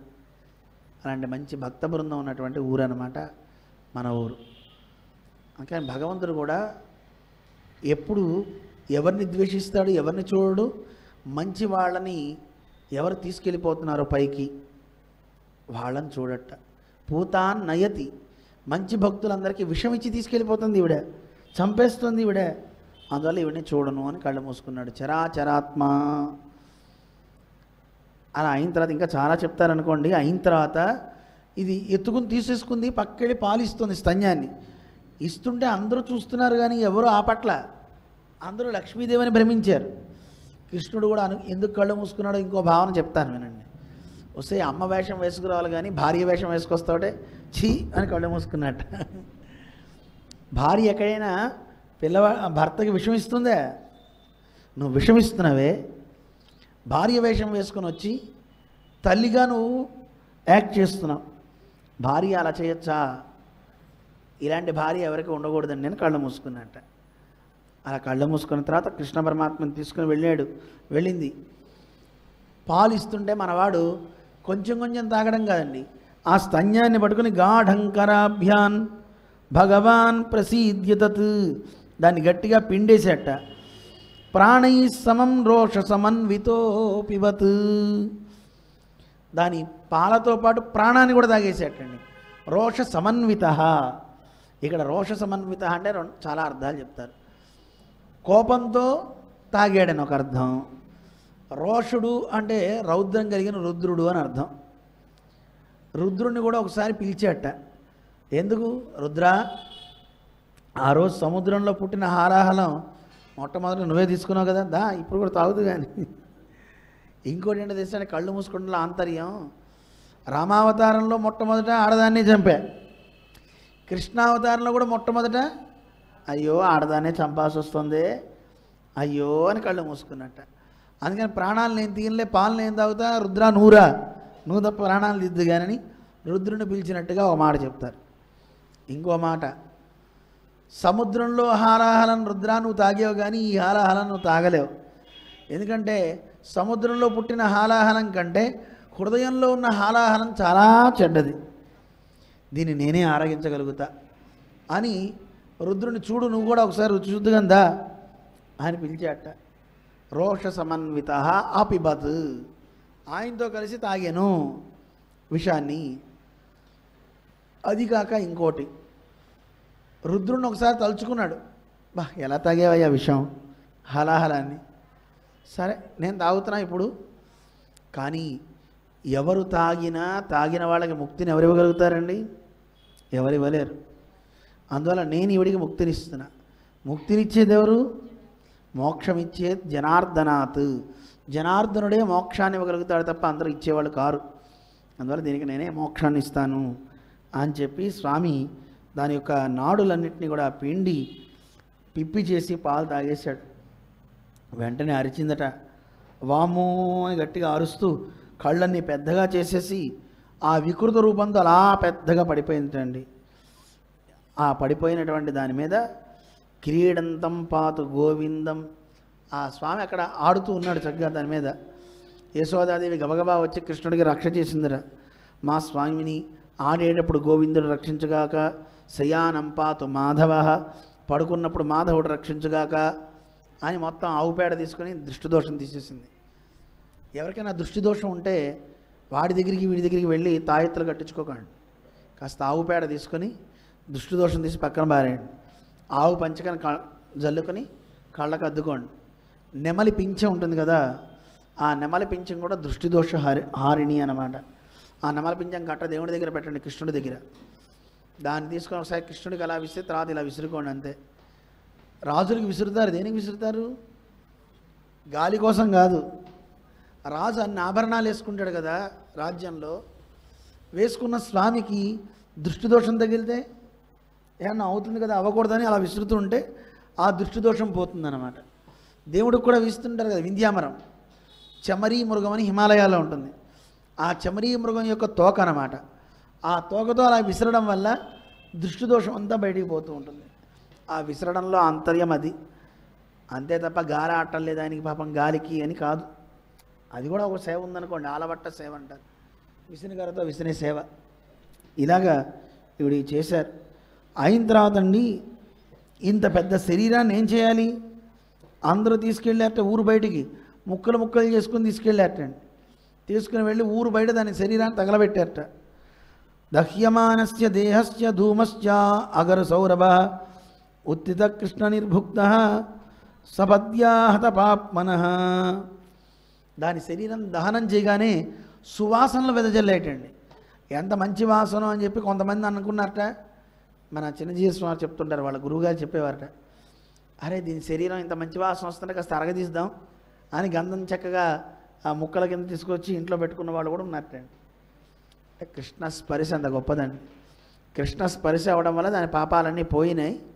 అది పూత అయిందండి. అయింది పూత, పునీతురాలైపోయింది. ఎలాంటిది ఈవిడ? పూతన రాక్షసి, లోక బాలగ్ని రాక్షసి, రుధిరాసన, రక్తాన్ని తాగేది, చిన్నపిల్లల్ని చంపేది. అలాంటి పాపాత్మురాలైనటువంటి ఆ పాపిష్టి పూతనకి కృష్ణుడు ఏం చేశాడు? దత్వా అపసద్గతిం, కృష్ణ పరమాత్మ దానికి మంచి లోకాలను ఇచ్చేసాడండి అని. అక్కడికి వచ్చిన తర్వాత విషయం తెలిసింది నందుడికి, ఆ వసుదేవుడికి. వసుదేవుడు ముందే చెప్పాడు కదా, నందుడు అనుకున్నట్టు అమ్మమ్మో ఎంత పని అయిపోయింది. నిజంగా నందుడికి జ్యోతిషం ఎప్పుడు నేర్చుకున్నాడో, బహుశా ఆ జ్యోతిష్ శాస్త్రాన్ని బాగా ఆలోడనం చేసి ఉంటాడు. అందుకే మీ ఊళ్ళో ఉత్పాతాలు జరుగుతున్నాయని ఆయన ముందే వసుదేవుడు చెప్పాడని నందుడు భయపడిపోయాట. అప్పటి నుంచి కృష్ణ పరమాత్మకి ఇంకా ఎక్కువ రక్షణకి ఏర్పాట్లు చేశాడు అని అంటారు. ఇక భాగవతంలో అనేక ఘట్టాలు మనకున్నాయి. ఈ దశమస్కంధంలో కృష్ణ పరమాత్మ ఎప్పుడైతే కనుక పూతన్ని సంహరించాడో ఆ తర్వాత 21వ రోజు అయిన తర్వాత వీళ్ళంతా కలిసి వేరే ప్రాంతానికి నామకరణం కోసం తీసుకువెళ్తారు. అంటే మామూలుగా ఊరు తీసుకెళ్తారు కదా, ఎక్కడో చోట నిద్ర చేయడానికి. అలా అందరూ కలిసి ఎడ్ల బండ్ల మీద తీసుకువెళ్ళిన తర్వాత కృష్ణుని కూడా ఒక ఎడ్ల బండి కింద పడుకోబెట్టారు. ఆ బండిలోకి రాక్షసుడు ఆవహించాడు. వాడికే శకటాసురుడని పేరు. అందరూ ఉత్సవ గోలలో ఉండిపోయారు. ఆ సమయంలో కృష్ణ పరమాత్మ పాలు కావాలని ఏడుస్తున్నట్టుగా ఏడుస్తూ తన పాదాన్ని అలా ఒకసారి ఆ బండికి తాకించాడు. అంతే. అంతెత్తు ఎగిరి బండి ఇలా తిరిగి కింద పడి, బండి కింద ఉన్నాడు కదా, అన్నీ ముక్కలు ముక్కలైపోయినాయి బండి అంతా. ఆ దాంట్లో ఉన్న ఆ పాలు పెరుగు అన్నీ కూడా కింద పడిపోయినాయి. దాని మీద ఈయన ఆడుకుంటున్నట్టు. ఈయనకేం అవ్వాల. అమ్మమ్మో ఎంత ప్రమాదమైంది. అసలు ఎడ్ల బండి ఇలా పెట్టాం కదా, ఇలాంటి బండి పైకి ఎలా ఎగిరింది, ఎందుకు ఇలా జరిగింది అని అనుకున్నారు. కథ మనకి తెలిసి దీంట్లో అంతరార్థం తెలుసుకోండి. శకటము అంటే బండి, బండి అంటే శరీరం, మన శరీరాలే. అది ఎప్పుడు ఆసురం అవుతుంది, చెడ్డ బుద్ధి కలిగి ఎప్పుడు ఉంటుందంటే పరమాత్మని లేకుండా చేయాలనుకుంటే అది ఆసురీ ప్రవృత్తి అవుతుంది. బండి నడవడానికి 2 చక్రాలు ఎలాగో ఈ బండి నడవడానికి కూడా 2 చక్రాలు కావాలి. అదే పుణ్యము పాపం అంటారు. ఈ పుణ్యపాపాలనే చక్రాలతోనే తిరుగుతూ ఉంటుంది. ఈ పుణ్యపాపాలు 2 తొలగాలి అంటే కృష్ణ పరమాత్మ యొక్క పాదం సోకాలి. ఆ పాదం తగిలితే చాలు పుణ్యపాపాలు 2 పోతాయి. పుణ్యపాపే విధూయ నిరంజన పరమం సామ్యముపైతి. పుణ్యము పాపము 2 తిరిగితే వాడికి మోక్షం వస్తుందండి. చూడండి, కేవలం దేవతా శరీరమే రావాలంటే పుణ్యమే ఉండాలి. కేవలము నీచమైనటువంటి జన్మలు రావాలి అనుకుంటే కేవలం పాపమే ఉంటే అలాంటి జన్మలు వస్తాయి. పుణ్యం పాపం 2 సమానంగా ఉండేదే మానవ దేహం అన్నమాట. ఇలాంటి మానవ దేహం తొలగాలంటే ఈ 2 పోవాలి. తొలగించుకోవడానికి మనకి ఏమన్నా వస్త్రం లాంటిది అయితే తీసి అవతల పారేయచ్చు, కానీ మనకు కనపడదే. అది తొలగాలంటే కృష్ణుని యొక్క పాదం మనకి సోకాలి. అది సోకితే పోతుందని చెప్పేది మనకి శకటాసుర వృత్తాంతం. ఆ తర్వాత తృణావర్తుడైన ఒక రాక్షసుడు, తృణం అంటే గడ్డి పరక కదా, వాడు అలా వచ్చి కృష్ణుని పట్టుకుని అలా పట్టుకుని పైకి ఎగసి తీసుకుపోయాడు. వాడిని కాస్త కృష్ణుడు సంహరించాడు. ఈ తృణం అంటే ఏమిటో తెలుసా అంటే ఈ కామం. కామం కూడా మనిషిని ఇంకా పైకి లేపుతూనే ఉంటుంది, ఇంకా అనుభవించాలి. అలాంటి కామాన్ని కూడా అణిచేది ఎవరండి? స్వామి. అటువంటి స్వామిని కనుక మనం ఆరాధిస్తే అవన్నీ పోతాయి అంటారు. ఇలా అయిన తర్వాత మరి ఈయనకి నామకరణం పెట్టాలి కదా, ఇంటికి తీసుకొచ్చేసారు. ఇంటికి తీసుకొచ్చిన తర్వాత ఈయనకి పేరు పెట్టాలి అని పెద్దవాళ్ళంతా సంకల్పించారు. కానీ వీళ్ళందరికంటే ముందే వసుదేవుని యొక్క పురోహితుడు గర్గుడు అని ఒక మహానుభావుడు ఆయన వస్తాడు. వచ్చి వసుదేవుడితో చెప్పేట, మీ అబ్బాయికి పేరు పెడదాము అని నందుడితో చెప్తే, నందుడు అన్నట్టు మా వాడికి పేరు పెట్టాలంటే మరి ఇక్కడెలాగండి, అంతా పిలుద్దాం అందరినీ అంటే, లేదు నేను వసుదేవుడు పురోహితుని కదా, నేను వచ్చి పేరు పెట్టానంటే కంసుడికి తెలిసిపోతుంది, అందువల్ల అలా వద్దు అని పేరు పెట్టాడు. ముందు రోహిణి కుమారుడికి పేరు పెట్టాడు. రోహిణికి పిల్లవాడుగా పుట్టాడు కనుక ఇతనికి రోహిణేయుడు అని పేరు ఒకటి. అలాగే ఇతను అందరినీ కూడా ఆకర్షిస్తాడు, ఆనందింపజేస్తాడు కనుక రాముడు అని పేరు. మంచి బలం కలిగిన వాడు కనుక బలరాముడు అని పేరని. సంకర్షణుడు, తల్లి గర్భం నుంచి జారి ఇక్కడికి వచ్చాడు కదా, అందరినీ ఆకర్షించేవాడు అని కూడా అర్థం. ఇలా పేరు పెట్టాడు. మరి మనకి స్వామికి ఏం పేరు పెట్టాలి? యశోదానందనుడికి ఈయనకి కృష్ణ అని నామకరణం చేశాడు. వాసుదేవుడు అని కూడా పేరు పెట్టాడు, ఎందుకంటే వసుదేవుని కుమారుడు గనక. ఇలా పేర్లు పెట్టిన తర్వాత ఆ కృష్ణ అనే నామానికి నిర్వచనం ఏమిటో తెలుసా అండి? కకార కమలాకాంత. కృష్ణ ఉంది కదండి, ముందు కా ఉంది, కా కింద రుత్వం ఉంది. ఏ పదాలు ఉన్నాయి ముందు అక్షరాలు చూడండి. కృష్ణ అన్నప్పుడు కకారము కింద రుత్వము, షకారము షకారం కింద నత్వము, నా అన్నప్పుడు అకారం కూడా ఉంది, కృష్ణ అన్నప్పుడు విసర్గలు కూడా ఉన్నాయి. వీటి అర్థం ఏమిటో చూడండి.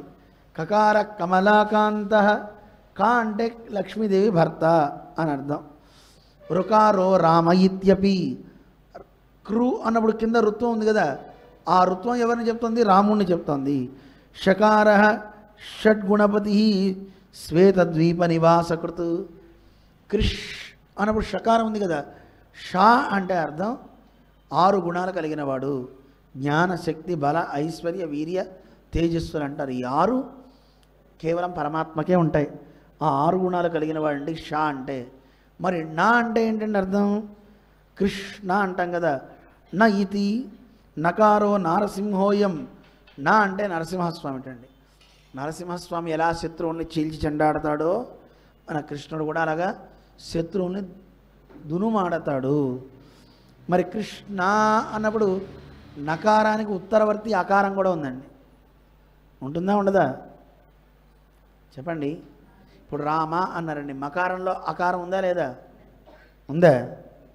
మా అన్నప్పుడు, రామ అన్నప్పుడు అకారం ఉందా? ఎలా విడదీస్తాం? ఇప్పుడు ఉమ్ ప్లస్ ఆ కలిపితే మా అవుతుంది. కా ఇక్ ప్లస్ ఆ కలిపితే కా అవుతుంది. అకారం లేకపోతే అక్షరాలు పలకలేమండి. మీరు కావాలంటే చూడండి, కమల అని అనుకోండి, ఇక్ ప్లస్ ఆ కా, ఉమ్ ప్లస్ ఆ మా, ఉల్ ప్లస్ ఆ లా, కమల అని. అకారాన్ని తీసి పలుకుతానికి కుదరదు. ఇప్పుడు నా అనే దాంట్లో ఏముంది? అక్షరం అకారం ఉంది. అకారం అంటే ఎవరు అంటే సాక్షాత్తు విష్ణు అని శాస్త్రం చెప్తుంది. ఎలా ఏమని మీ ఇష్టం వచ్చినట్టు చెప్పేయడమేనా అని అనకండి. అయితి భగవతో నారాయణస్య ప్రథమాభిధానం. మనందరికీ షార్ట్ నేమ్స్ పెట్టుకోవడం అలవాటు కదండి. ఇప్పుడు షార్ట్స్ చూడడం కూడా అందరికీ అలవాటు కదండి. చూస్తున్నారా చూడలేదా? అన్ని షార్ట్సే. ఇదివరకు 5 నిమిషాలు చేసి మేము ప్రవచనాలు పెట్టేవాళ్ళం. వాట్సాప్లో మన వాళ్ళు పెట్టేవాళ్ళు. అది అమెరికాలో స్టార్ట్ చేసాం. 5 నిమిషాలు 6 నిమిషాలు ఓ 4 ఏళ్ల క్రితం. 4 ఏళ్ల తర్వాత అంతకుముందు అలా చేసినప్పుడు ఒక ఆయన అమెరికాలో నన్ను అడిగాడు, స్వామివారు మరీ 5 నిమిషాలు కాకుండా 3 నిమిషాలు ఉంటే బాగుండు కదా అన్నాడు. సరే అని 3 నిమిషాలు చేశా.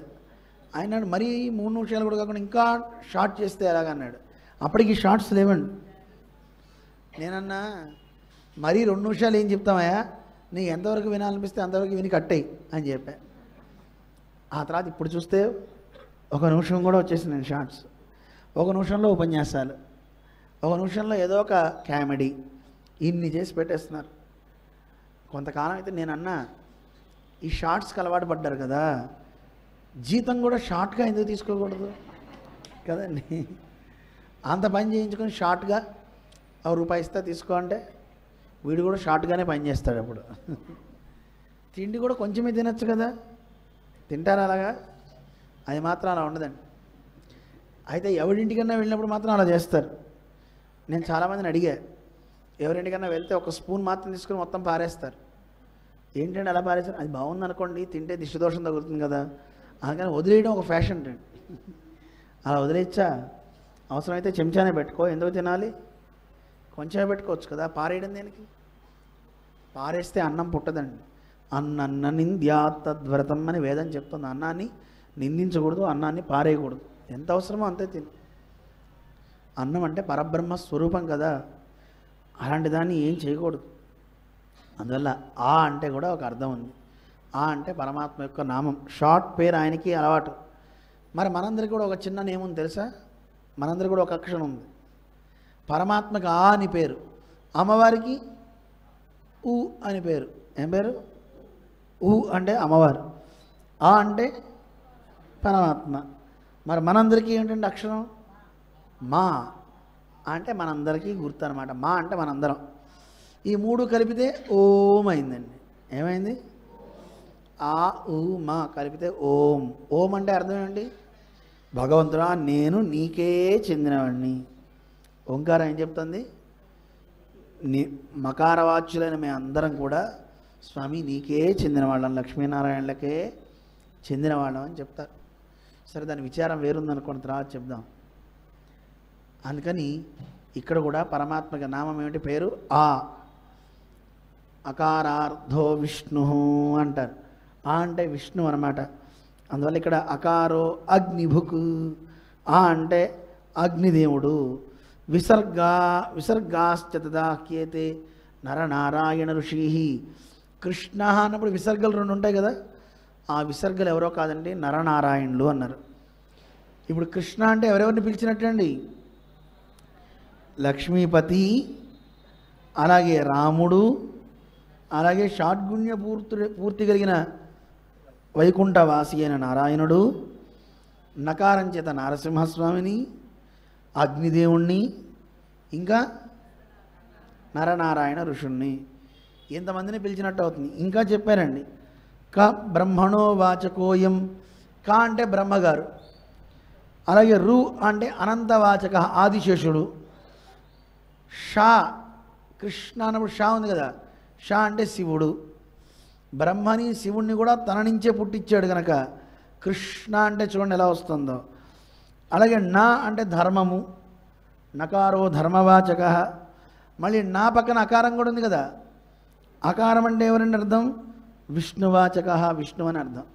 విసర్గలు మళ్ళీ నరనారాయణ ఋషులు. ఇలా కృష్ణ అంటే ఎన్ని అర్థాలు ఉన్నాయి చూసారా?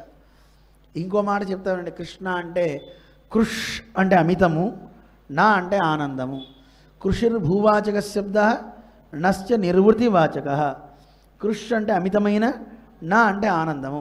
ఎవరు కృష్ణ కృష్ణ అంటారో వాడికి అమితమైన ఆనందాన్ని ఇస్తాట స్వామి. ఇంకో అర్థం కూడా చెప్తా. కృష్ణ అన్నప్పుడు కకారం కింద ఏముందండి? గట్టిగా చెప్పండి. రుత్వం ఉంది. షకారం కింద ఏముందండి? నత్వం ఉంది, అణ ఉంది. ఏముంది? నా కాదు, అణ, అణ ఉంది. కృష్ణ అంటే అన్నవాడి ఎవరైతే కృష్ణ అంటారో ఆ కకార షకారాలు ఎగిరిపోయి ఈ కింద ఉన్న రెండు అక్షరాలు మిగులుతాయి. ఏమిటి ఆ రెండు అక్షరాలు కలిపితే? గట్టిగా చెప్పండి. రుణ అండి. కృష్ణ అని ఎవరు పిలుస్తారో వాళ్ళకి కింద రెండు అక్షరాలు కలిపితే రుణ.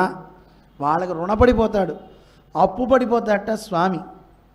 అయ్యయ్యో వాడు నన్ను కృష్ణ అని పిలిచాడే, వాడికి నేనేం చేయలేకపోయాని అయ్యో అయ్యో అయ్యో అని బాధపడిపోతాడట. అంత గొప్పదండి ఆ స్వామి నామం అని చెప్పారు.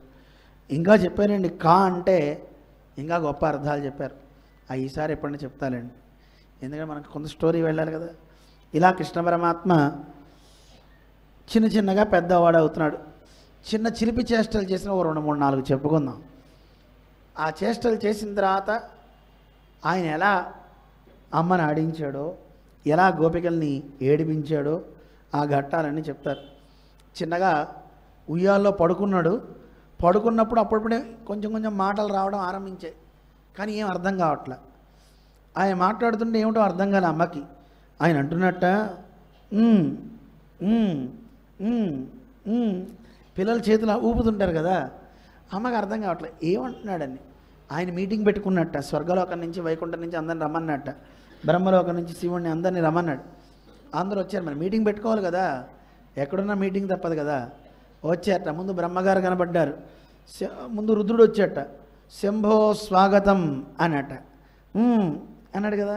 వచ్చాడు శివుడు. వచ్చిన తర్వాత ఆయన్ని కూర్చోవయ్యా అన్నాడు.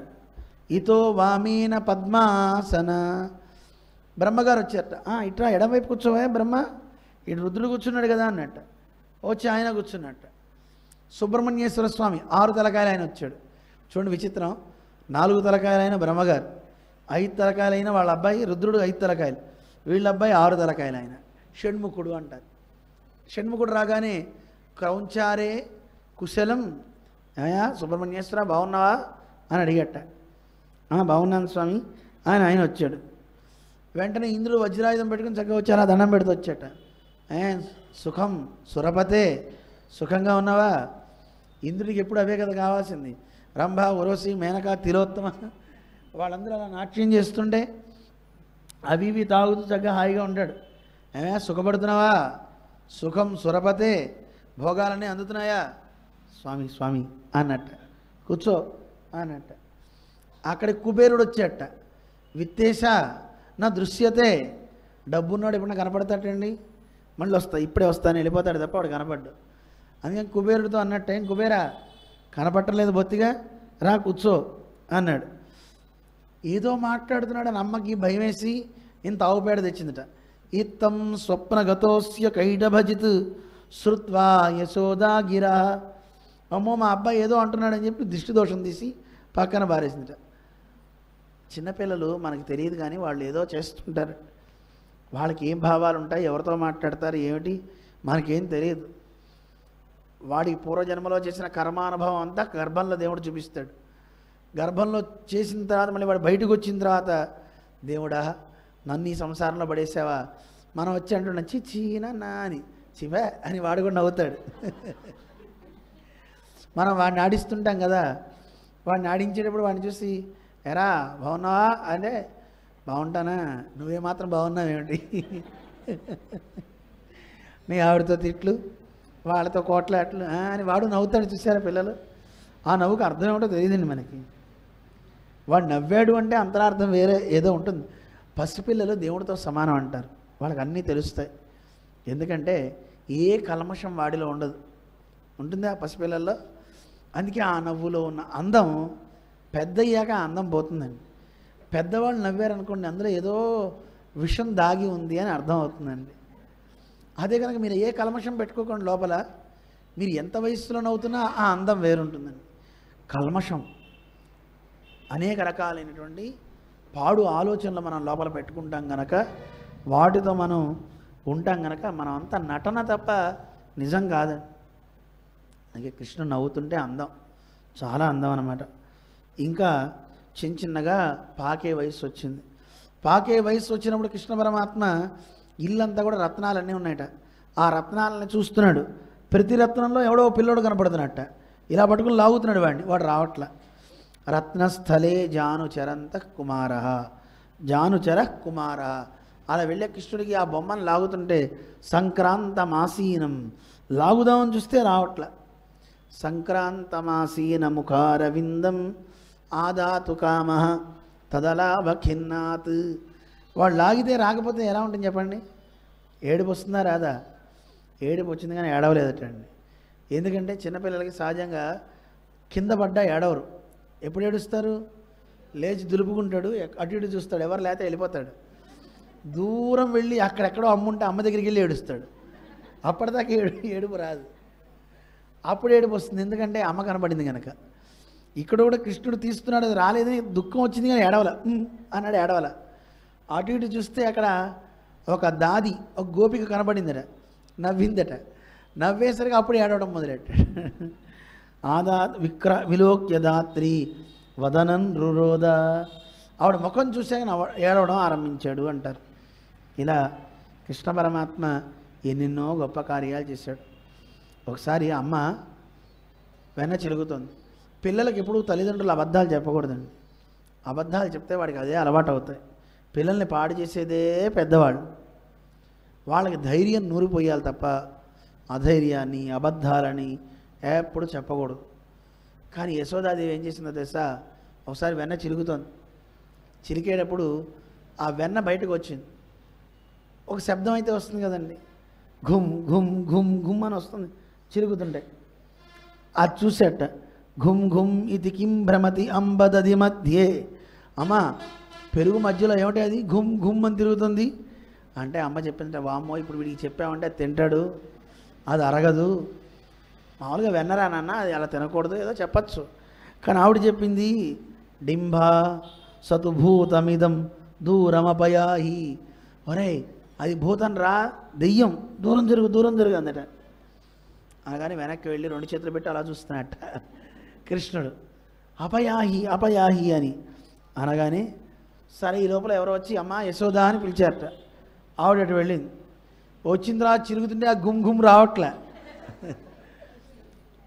చూసిందమ్మ, ఒరే ఇందులో ఉన్నాళ్ళు ఏమైందిరా భూతం అంటే, అమ్మా నువ్వు అటు వెళ్ళినప్పుడు వీడు నిజంగా సైలెంట్గా ఉన్నాడే, నిశ్శబ్దంగా ఉన్నాడు, కనపట్టలేదేంటి, ఇందాక దాకా అరిచాడు, ఏం చేస్తాడో అని చెప్పి నేను ఒకసారి చూసా, లోపలే ఉన్నాడు, చేయబెట్టుకున్నా అలా ముట్టుకుంటే అమ్మా ఈ భూతంగాడు చాలా మెత్తగా ఉన్నాడే, నిన్నేమైనా మింగేస్తాడేమో, నన్ను అన్నావు కదా మింగుతాడని, అందుకే వాడిని నేను మింగేసానమ్మా అన్నట్ట కృష్ణుడు. అందుకని ఇలా పిల్లవాడికి అబద్ధం చెప్పినది కానీ వాడే గుట్టుకుని మింగేశాయని చెప్పాడు. అపయాహి దూరం జరుగు అన్నావుగా, వాడిని దూరం జరిపేశా, నీకు ఇక స్వేచ్ఛగా నువ్వు చక్కగా అమ్మ చిలుకు, నీకు ఏ ఇబ్బంది లేదన్నట్టు. తల కొట్టుకుందట అమ్మ. ఏముంటుంది పాపం. ఇంకోసారి పెరుగు చిలుకుతుందట అమ్మ. చిలికే సందర్భంలో అమ్మ నీకు చెమట పట్టిపోయింది, ఎందుకంటే మనలాంటి పెరుగు కాదండి, అక్కడ నందవ్రజంలో ఉండే పెరుగు చాలా గట్టిగా ఉంటుందండి. లీటర్ పాలు పోస్తే లీటర్ పెరుగు వస్తుందండి, లీటర్ పెరుగుని చిలిగితే లీటర్ వెన్న వస్తుందండి, లీటర్ వెన్నని కాగబెడితే కేజీ నెయ్యి వస్తుందండి, అంత స్ట్రాంగ్. ఆ పెరుగులో కవ్వం పెట్టి దించుదామంటే దిగదే, అంత గట్టిగా ఉంటుందండి. దాన్ని చిలకాలంటే పాప అమ్మకి శ్రమ ఎక్కువైపోయింది. అమ్మ శ్రామ్యసి, చాలా కష్టపడుతున్నావు కదా, నువ్వు పక్కన జరుగు నేను చిలుకుతా అన్నట్ట. అనగానే అమ్మ అందట నువ్వేం చిలుకుతావురా, వద్దురా కష్టం రా, లేదమ్మా నేను చిలుకుతా అనగానే సరే అని అమ్మ ఏం చేస్తారో చూద్దాం అని అమ్మ పక్కనకు వచ్చిన ఇలాగా చిలకరా అందట. అలా పెట్టి తాడు అలా వేసి ఇలా పట్టుకుంటున్నాడు. ఆ పట్టుకునేటప్పుడు కొన్ని వింతలు జరిగాయండి. ఏమైందో తెలిసిన, ఆకాశంలో పార్వతీదేవి అడిగిందట భర్తని కైలాసంలో, ఏమండి ఎప్పుడు కైలాసంలోనేనా, అలా ఒకసారి అలా వెళ్దామండి, కృష్ణుడు ఏం చేస్తున్నాడో, పరమాత్మ భూమి మీద అవతరించాడు కదా నారాయణుడు, ఓసారి చూద్దాం అందట. కృష్ణ వెంటనే ఈయన నందిని పిలిచాడు, నంది వాహనాన్ని ఎక్కాడు, వెనక ఆవిడని కూడా ఎక్కించుకున్నాడు. అలా కొంచెం వెళ్ళగానే ఇలా చూసేట పరమశివుడు, ఈయన ఇలా పట్టుకుని చిలకడం స్టార్ట్ చేయగానే నందిని వెనక్కి రమ్మన్నట్ట, ఇదా వెనక్కి పోదాం అన్నట్ట. పార్వతీదేవితో కలిసి లోపలికి వచ్చేసట. వచ్చేస్తే ఎందుకు వచ్చేసావు నాదా, అదేమిటంటే ఇప్పుడు ముహూర్తం బాగాలే తర్వాత వెళ్దాం అన్నట్టు. ఎందుకు అంటే ఆ రోజు పాల సముద్రాన్ని చిలికి హాలాహలా నాకే పెట్టాడు, ఇప్పుడు మళ్ళీ పెరుగుని చిలుకుతున్నాడు, ఇందులో పుట్టేది కూడా నాకే ఇస్తాడు, నేను ఒకసారి తిన్న ఆ హాలాహలమే గొంతులో ఉండి వేడి పుట్టి గంగన పెట్టుకున్నా తగ్గట్లే, ఇంకా వేడి వేడి వేడి వేడి, మళ్ళీ ఈయన దది చిలుకుతున్నాడంటే నా వల్ల కాదు అనుకున్నట్ట. మంథానకం ప్రాలంబ్య స్థితమీశ్వరం, పరమశివుడు వెనక్కి వెళ్ళిపోయాడు. ఆ వాసుకి అది బయటకు వచ్చిందంటే అప్పుడే వచ్చి ఒకసారి పాము పడగ పైకెత్తుంది కదా, అలా వాసుకి అలా వచ్చి అలా పైకెత్తగానే చూస్తే కృష్ణుడు కవ్వం తాడు సరిగ్గా, ఈ తాడు సరిగ్గా లేదు అన్నట్ట. వామ్మ నన్ను పిలుస్తాడని అది వెళ్ళిపోయిందటండి, లోపలికి పుట్ట లోపలికి వెళ్ళిపోయిందట. వాసుకి కూడా భయం వేసింది. అప్పుడు మందర పర్వతానికి వేసినప్పుడు ఉన్న నొప్పులు ఇప్పటికీ తగ్గల, అమ్మ అబ్బా నడుస్తున్నా నడు నొప్పి, ఇప్పుడు మళ్ళీ కవ్వానికి వేసి చుట్టాడు అనుకోండి, నా వల్ల కాదు నాయన అని వెళ్ళిపోయిందట. రాహువు చూసేటండి, ఉద్యద్భయం రాహు, అమ్మో నేను ఇక్కడ ఉన్నానని ఆయన వెళ్ళిపోయాడు. ఎందుకు, ఆ రోజు చక్రాయుధంతో నా శిరస్సు ఖండించాడు, ఇప్పుడు నన్ను ఏం చేస్తాడో. సురగణ ఆనందం, దేవతలంతా నాట్యం చేస్తున్నారట. ఎందుకురా నాట్యం చేస్తున్నారంటే ఆ రోజు పాల సముద్రం చేయితే అప్సరసలు వచ్చారండి, దాంతోపాటు అమృతం వచ్చిందండి, ఇప్పుడు మా వాడు స్వామి పెరుగు చిలుగుతుంటే ఇందులోంచి ఏమొస్తుందో అది మేము తీసుకుంటాం అన్నట్ట. లక్ష్మీదేవి చూసిందటండి, ఒళ్ళు మండిపోయి పళ్ళు కొరికిందటండి ఆవిడ. ఎందుకు, సాసూయం కమలాలయ, పాల సముద్రాన్ని చిలికి నన్ను పొందావు, ఇప్పుడు పెరుగుని చిలికి ఎవరిని పొందాం అనుకుంటున్నావు, నేను చాలా నీకు అని లక్ష్మీదేవి అసూయ పొందింది. అంటే ఒక్క చిన్న పని చేస్తుంటే ఎంతమందికి ఎన్ని కలిగినాయో చూడండి. ఇలా మనకి చెప్తారనమాట. ఇలా స్వామి ఎన్నో గొప్ప కార్యాలు చేశాడండి. ఇంకోసారి తన ఇంట్లోనే అమ్మ అద్దాలు అన్నీ పెట్టిందనమాట, చాలా మంచి మంచి అద్దాలన్నీ బొమ్మలు పెట్టింది. ఆ అద్దాలు పెట్టినప్పుడు అక్కడ నవనీతం కుండ ఉంది, నవనీతం అంతా వెన్నంతా దాంట్లో పెట్టింది అమ్మ. అందులో కొంచెం తిందాం, మన ఇంట్లో అమ్మ పని చేసుకుంటుంది కదా, వచ్చి తలుపు తీసి ఇలా తీసేటండి. తీగానే అమ్మకి మాటలు వినపడి ఎవర్రా లోపల ఉన్నదని లోపలికి వస్తుంది అమ్మ. వస్తుంటే ఏం చేశాడంటే ఇలా తిందామని ఇలా తీసుకోగానే అద్దంలో ఈయన బొమ్మే కనపడింది. కనపడితే ఇది ఈయనని నీకు తెలియదు. ఈయన అనుకున్నట్ట, అమ్మో వీడెవడో చూశాడు, అమ్మకి చెప్తాడేమో, భ్రాత ఏ సోదరా అమ్మకి మా వద అని అన్నట్ట. భ్రాతర్ మా వద మాతరం అమ్మకి చెప్పకు అన్నట్ట. అనగానే ఎప్పుడైతే ఇతను ఇలా అంటున్నాడో అతను కూడా ఇలా చెప్పకంటున్నాడు కదా, నేనన్నదే నువ్వంటావేంటి అని మాత. ఈ లోపల మాట వినబడి అమ్మ వచ్చిందిట. ఏమిట్రా ఏమైందిరా అని. చేతిలో వెన్న అలాగే ఉందండి. కృష్ణుడు అంటున్నట్టు, అమ్మ చూడవే నేను చెప్పాను వినలేదు. ఏం చేస్తున్నాడు ఆయన, వెన్న తింటున్నాడే, అమ్మకి చెప్తా అన్నాను వింటల్లా.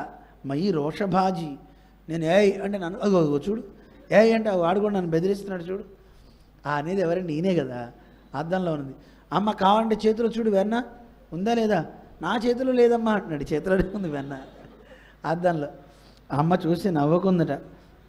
మద్వారణన్న మనుతే, వద్దు తినకు అంటే అతను మళ్ళీ లేదు లేదు నేను వినను నీ మాట అని అంటున్నాడు. కృష్ణుడేమో ఇక్కడ వద్దు అంటున్నాడు కదా, అద్దంలో ఉన్న బొమ్మ ఉంటుంది అది కూడా చెయ్యి ఊపుతుంది కదా, నీ పన్ను చూసుకో అన్నట్టుగా అంటున్నాడు అని చాలా అందంగా చెప్తారనమాట. అలాంటి ఒక గొప్ప భావాలన్నింటినీ తలపింపజేసేటటువంటి గొప్ప విశేషాలు ఇందులో ఉన్నాయి. ఇంకోసారి ఏమైంది, కృష్ణ పరమాత్మ వాళ్ళ అమ్మని పాలు అడిగాట. అమ్మ నాకు పాలు కావాలి అని అడిగాడు. మాత కిం యదునాథ అని అడిగిందట. ఏం కావాలన్నా అని. అమ్మ దేహి చషకం, గ్లాస్ ఇవ్వు అన్నట్ట. గ్లాస్తో ఏం చేస్తావురా అని అడిగితే అప్పుడు పాతుం పయ, పాలు తాగడానికి కావాలి అమ్మ నాకు అన్నాడు. పాలు ఇప్పుడు లేవు అందట. పాలు లేవంటే పిల్లలు ఏమంటారండి చెప్పండి, మీరు చెప్పండి. పాలు లేవని అనింది అనుకోండి అమ్మ, పిల్లలు ఏమంటారు, మరి ఎప్పుడు దొరుకుతాయి అని అడిగాడు. ఎప్పుడు దొరుకుతాయి అంటే అప్పుడు అమ్మ చెప్పింది, నిసి చీకట్లో పాలు దొరుకుతాయి, ఇప్పుడు దొరకవనగానే. అయితే చీకట్లో పాలు దొరుకుతాయా, కళ్ళు మూసుకుని అమ్మ ఇప్పుడు నాకు చీకటి ఉంది పాలు ఇచ్చే అన్నట్టు. ఇలా కృష్ణ పరమాత్మ ఎన్నో లీలలు చేశాడు. అమ్మ చెప్పిందట, కాళింది పురుణోదరేషు ముసలి యావద్గత క్రీడితం తావత్కార్పరికం పయపిబహరే వర్ధిష్యతే తేసిక. కృష్ణ అన్నయ్య లేడరా, ఇప్పుడే పాలు తాగితే నీకు మంచి లాభం కలుగుతుంది తెలుసా. ఏమవుతుంది అమ్మ, జుట్టు భూమి దాకా వస్తుందిరా, నీకు పెద్ద జుట్టు, ఎవరికి గోకులంలో లేనంత జుట్టు వస్తుందిరా. నిజమా అమ్మ, అయితే ఇచ్చే పాలు అన్నట్ట. పాలు తాగుతూ జుట్టు కొలుచుకుంటున్నట్ట. కొలుచుకొని చుంచు ఎదుగుదనొచ్చు లీలా చుంచుండై తనదు చుంచు చూపేనట. అమ్మ నువ్వు చెప్పిందంతా అబద్ధమే, అంతకుముందు ఎంత ఉందో ఇప్పుడు అంతే ఉందన్నట్ట. ఎప్పుడైనా సరే అలా అవుతుందండి చెప్పండి.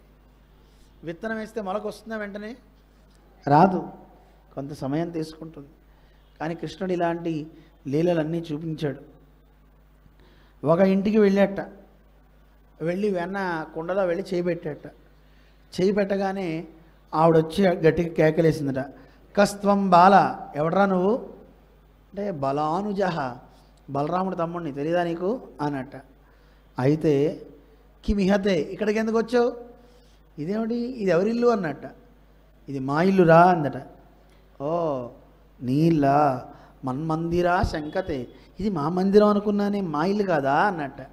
వచ్చింది వీళ్ళింటికే కానీ మా ఇల్లు అనుకున్నా. సరే మీ ఇల్లే అనుకున్నావు, మరి ఇక్కడికి వచ్చి తన నవనీత పాత్ర వివరే హస్తం కిమర్ధన్యసే అని ఆ నవనీత పాత్రలో చేయందుకు పెట్టేవరా అని అడిగింది. వెంటనే ఆలోచనలు పుడతాయండి కృష్ణుడికి. మాటలు ఎలా వస్తాయంటే మాటల పుట్ట. నవనీత పాత్రలో ఎందుకు చేపెట్టావంటే వెంటనే చెప్పేట్టయినా, ఓ మాత కశ్చన వత్సకం మృగయుతం, మా ఇంట్లో దూడ తప్పిపోయింది, మా దూడ ఇందులో ఏమైనా ఉందేమో అని చూసా అన్నట్ట. దూడ ఇందులో ఎందుకు ఉంటుందిరా, భలే దానివే, దూడ తెల్లగా ఉంటుంది, ఇది తెల్లగా ఉంది కదా, అందుకని ఇందులో ఏమైనా ఉందేమో అని. వెన్న తీసుకోవాలంటే చెయ్యి ఇలా పెట్టి తినచ్చు కదండి, ఆ కుండ లోపల దాకా చేయబెట్టాడు, ఇక్కడ దాకా అలా పెట్టి చేసేట. ఆవిడ ఆనందించింది అంటారు.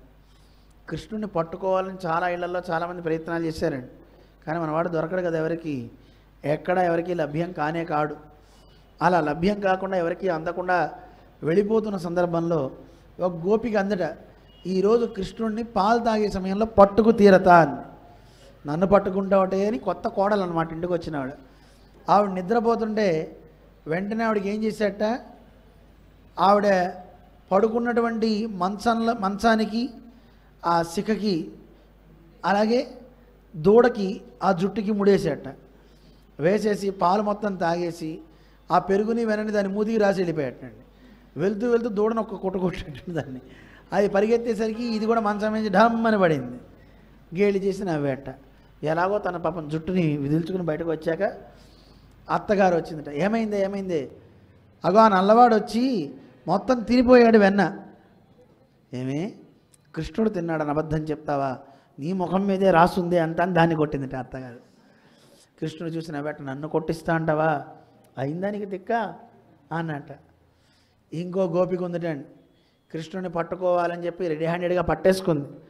పట్టుకుని కృష్ణుడిని ఇంటికి తీసుకెళ్ళిందటండి. లాక్కుని ఇంటికి తీసుకువెళ్ళిన తర్వాత తలుపు కొట్టింది యశోద ఇంటికి. కొట్టేసరికన్నా ఏం జరిగిందో తెలుసా, తలుపు తీస్తే యశోదాదేవి ఒళ్ళోనే ఉన్నాడు కృష్ణుడు. ఇటు తిరిగి చూస్తే వాళ్ళ అబ్బాయి చేతిలో ఉన్నట్ట. ఏమ్మా ఎందుకు వచ్చావు, ఏం లేదులే మళ్ళీ వస్తా అని వెళ్ళిపోతూ వాళ్ళ అబ్బాయిని చావగొట్టింది. వెధవాయి నువ్వెలా వచ్చావురా అని. నాకేం తెలిసేమ్మా నువ్వే నన్ను పట్టుకొని వచ్చావు అని. కొంచెం దూరం వెళ్ళి ఇంటికి వెళ్ళిన తర్వాత వాళ్ళ అబ్బాయిని దండించబోతే అప్పుడు ఎవరున్నారు చేతిలో, కృష్ణుడు ఉన్నట్ట. ఏం జరిగింది అక్కడ, మాయేం చేయలే. వాళ్ళమ్మ గట్టిగా పట్టుకు తీసుకెళ్తుంది కదా కృష్ణుడిని.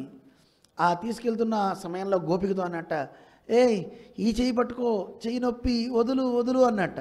సరే నీ చెయ్యి వదిలి ఈ చెయ్యి పట్టుకునేటప్పుడు వాళ్ళ అబ్బాయి చెయ్యి ఇచ్చేట. మనవాడి ఇంటికి గబగబా వెళ్ళిపోయి అమ్మ చంకలో ఎక్క కూర్చున్నట్ట. అయిపోయిన తర్వాత వెనక్కి తిరిగి వచ్చే సందర్భంలో మళ్ళీ వీడు అరిచేట, అమ్మ తొందరగానే ఈ చెయ్యి వదలవే నొప్పే అనగానే వాడు చెయ్యి వదలగానే మళ్ళీ కృష్ణుడు చెయ్యి ఇచ్చేట. అలా కృష్ణుడు అయ్యాడు.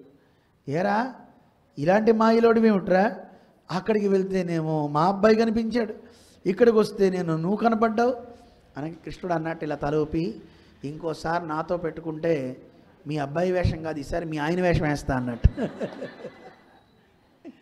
వద్దురా నాయన నీకో దండం అని ఆవిడ వెళ్ళిపోయింది. ఇలా పరమాత్మ ఎన్నో లీలలు చేసి రోటకు కట్టుబడ్డాడు అమ్మకి. నలకూబుర వాళ్ళకి ఇద్దరికి కూడా మోక్షాన్ని అనుగ్రహిస్తాడు. ఇలా ఎన్నో కార్యక్రమాలు కృష్ణుడు చేశాడు. యమునా నదిని పాడు చేసే కాళిందుడిని కూడా అక్కడి నుంచి పంపే ఒక ఉద్యమం చేస్తాడు కృష్ణ పరమాత్మ. ఆయన చేసిన లీలలు ఇన్ని అని చెప్పడానికి లేదు. గోపికా వస్త్రాపహరణం, గోపికలు కృష్ణుడు కావాలి అని వాళ్ళు వ్రతం చేస్తున్నారు. ఆ వ్రతం చేసే గోపికలు వివస్త్రలై స్నానం చేస్తున్నారు.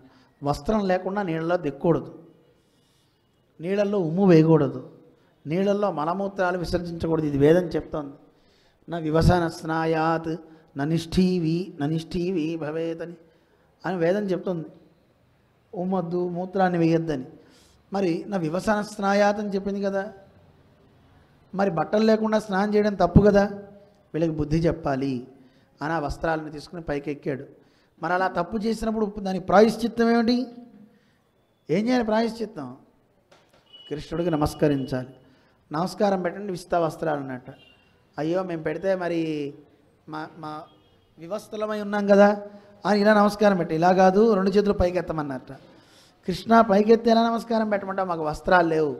ఆయన శరీరాన్ని దాచుకుని ఒక చేత్తో పెడితే దోషం. అసలు వీళ్ళందరూ గోపికలు కదా, ఎందుకు వీళ్ళంతా ఈ వ్రతం చేస్తున్నారంటే కాత్యాయని వ్రతం చేస్తున్నారు కృష్ణుడిని పతిగా ఇమ్మని. మరి పతిగా ఇమ్మని కృష్ణుడి దగ్గర ప్రార్థన చేసేటప్పుడు, ఆయన పొందేటప్పుడు ఆయన దగ్గర సిగ్గుపడ్డాను నేనకి. అందుకే రెండు చేతులు ఆ పైకెత్తి నమస్కారం చేశాక వస్త్రాలు ఇచ్చి అప్పుడు వెళ్ళిపోయాడు ఆయన. అంటే వాళ్ళకి పాఠం నేర్పాడు. తప్పు చేస్తే ఎవరైనా సరే ఆ దోషాన్ని వాళ్ళు తొలగించుకోవాలంటే కృష్ణ ప్రణామి, కృష్ణుడికి ప్రణామం చేస్తే ఆ దోషాలు పోతాయటండి ఎవరైనా సరే. అందుకే ఒక యజ్ఞం చేసినా, ఒక క్రతువు చేసినప్పుడు కనుక ఒకవేళ ఏమన్నా దోషాలు ఏర్పడితే దానికి ప్రాయశ్చిత్తాలు చేస్తుంటారు. కానీ ఆ ప్రాయశ్చిత్తం చేసినప్పుడు కూడా దోషం ఏర్పడితే ఇంకో ప్రాయశ్చిత్తం చేయాలి. ఇలా ఎన్నెన్ని చేస్తాం. అందుకే చివరిలో కృష్ణనామస్మరణం కనుక చేస్తే అన్ని పాపాలు పోతాయి అంటారు. అలా కృష్ణ పరమాత్మ ఎన్నో గొప్ప కార్యాలు చేశాడు. ఆయన చేసిన వాటిల్లో గోవర్ధనోద్ధరణ చాలా అద్భుతం అన్నమాట. ఇంద్రుడికి కూడా గర్వం ఎక్కితే ఆ గర్వాన్ని అణచడానికి కృష్ణ పరమాత్మ చేసిన ఒక లీల. గోవర్ధనాల్లో తానుండి తానే ఆ ఆహారాలన్నీ తీసుకుంటాడు. ఎందుకంటే గోపాలకులంతా వర్షాలు బాగా కురవాలంటే ఇంద్రుడికి నివేదన చేయాలి అని ఇంద్రయాగం చేస్తున్నారు. అన్నీ వండేసి నిన్నట్లా పదార్థాలని తెచ్చారు. కృష్ణుడు అన్నట్టు అసలు ఇంద్రుడికి ఎందుకు పెట్టాలి, వర్షాన్ని కురిపించేది ఇంద్రుడు కాదు, మన ఊళ్ళో ఉన్నటువంటి గోవర్ధన పర్వతం అని చెప్పాడు. చెప్పగానే కృష్ణుడి మాట ఎవరైనా నమ్ముతారండి. ఆ నమ్మేలా చేశాడు. ఎందుకంటే మేఘాలు అలా వెళ్తున్నప్పుడు ఆ మేఘాలు మన ఊరి నుంచి బయటికి వెళ్లకుండా ఆపేస్తుంది ఈ పర్వతమే. చెప్పగా నిజమే నిజమే అనుకున్నారట అందరూ. అన్న తర్వాత కృష్ణుడు చెప్పాడు కదా అని గోవర్ధన పర్వతానికే నివేదన పెడితే ఆ పర్వతంలో తానుండి ఆహారం అంతా స్వీకరించి తేనిపేట బాగుంది, మీ అందరు ప్రసాదం పెట్టారు అని చేశాట. అందరూ ఆనందించారు, అబ్బా కృష్ణుడు మంచిగా చేశాడే అని. ఇక్కడ వీళ్ళతో ఉన్నాడు, పర్వతంలో తానున్నాడు. అయిన తర్వాత ఇంద్రుడికి కోపం వచ్చింది. ఎరా, నాకు పెట్టే నివేదనని నాకు కాకుండా చేస్తావా, చూడేం చేస్తానో ఈ నందవ్రజాన్ని అని పెద్ద రాళ్ల వర్షం కురిపించాడు.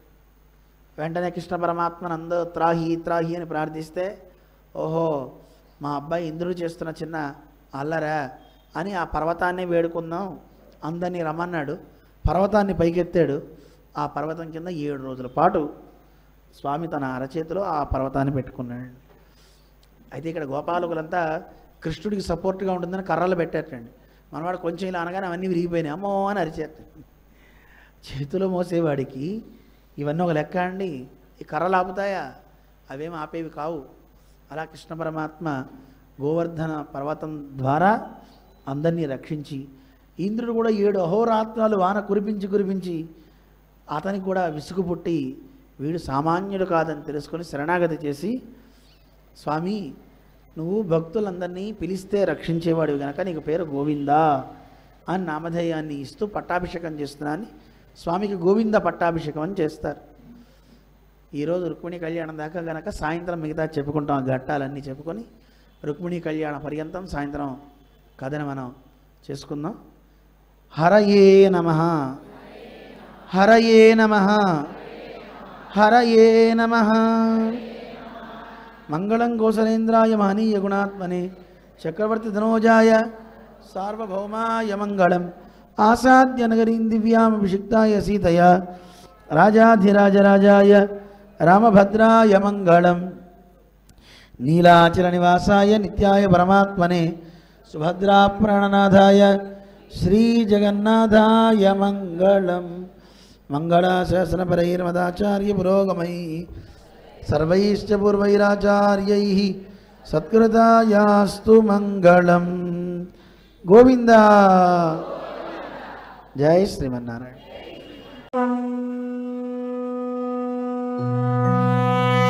భాగవతం శ్రీ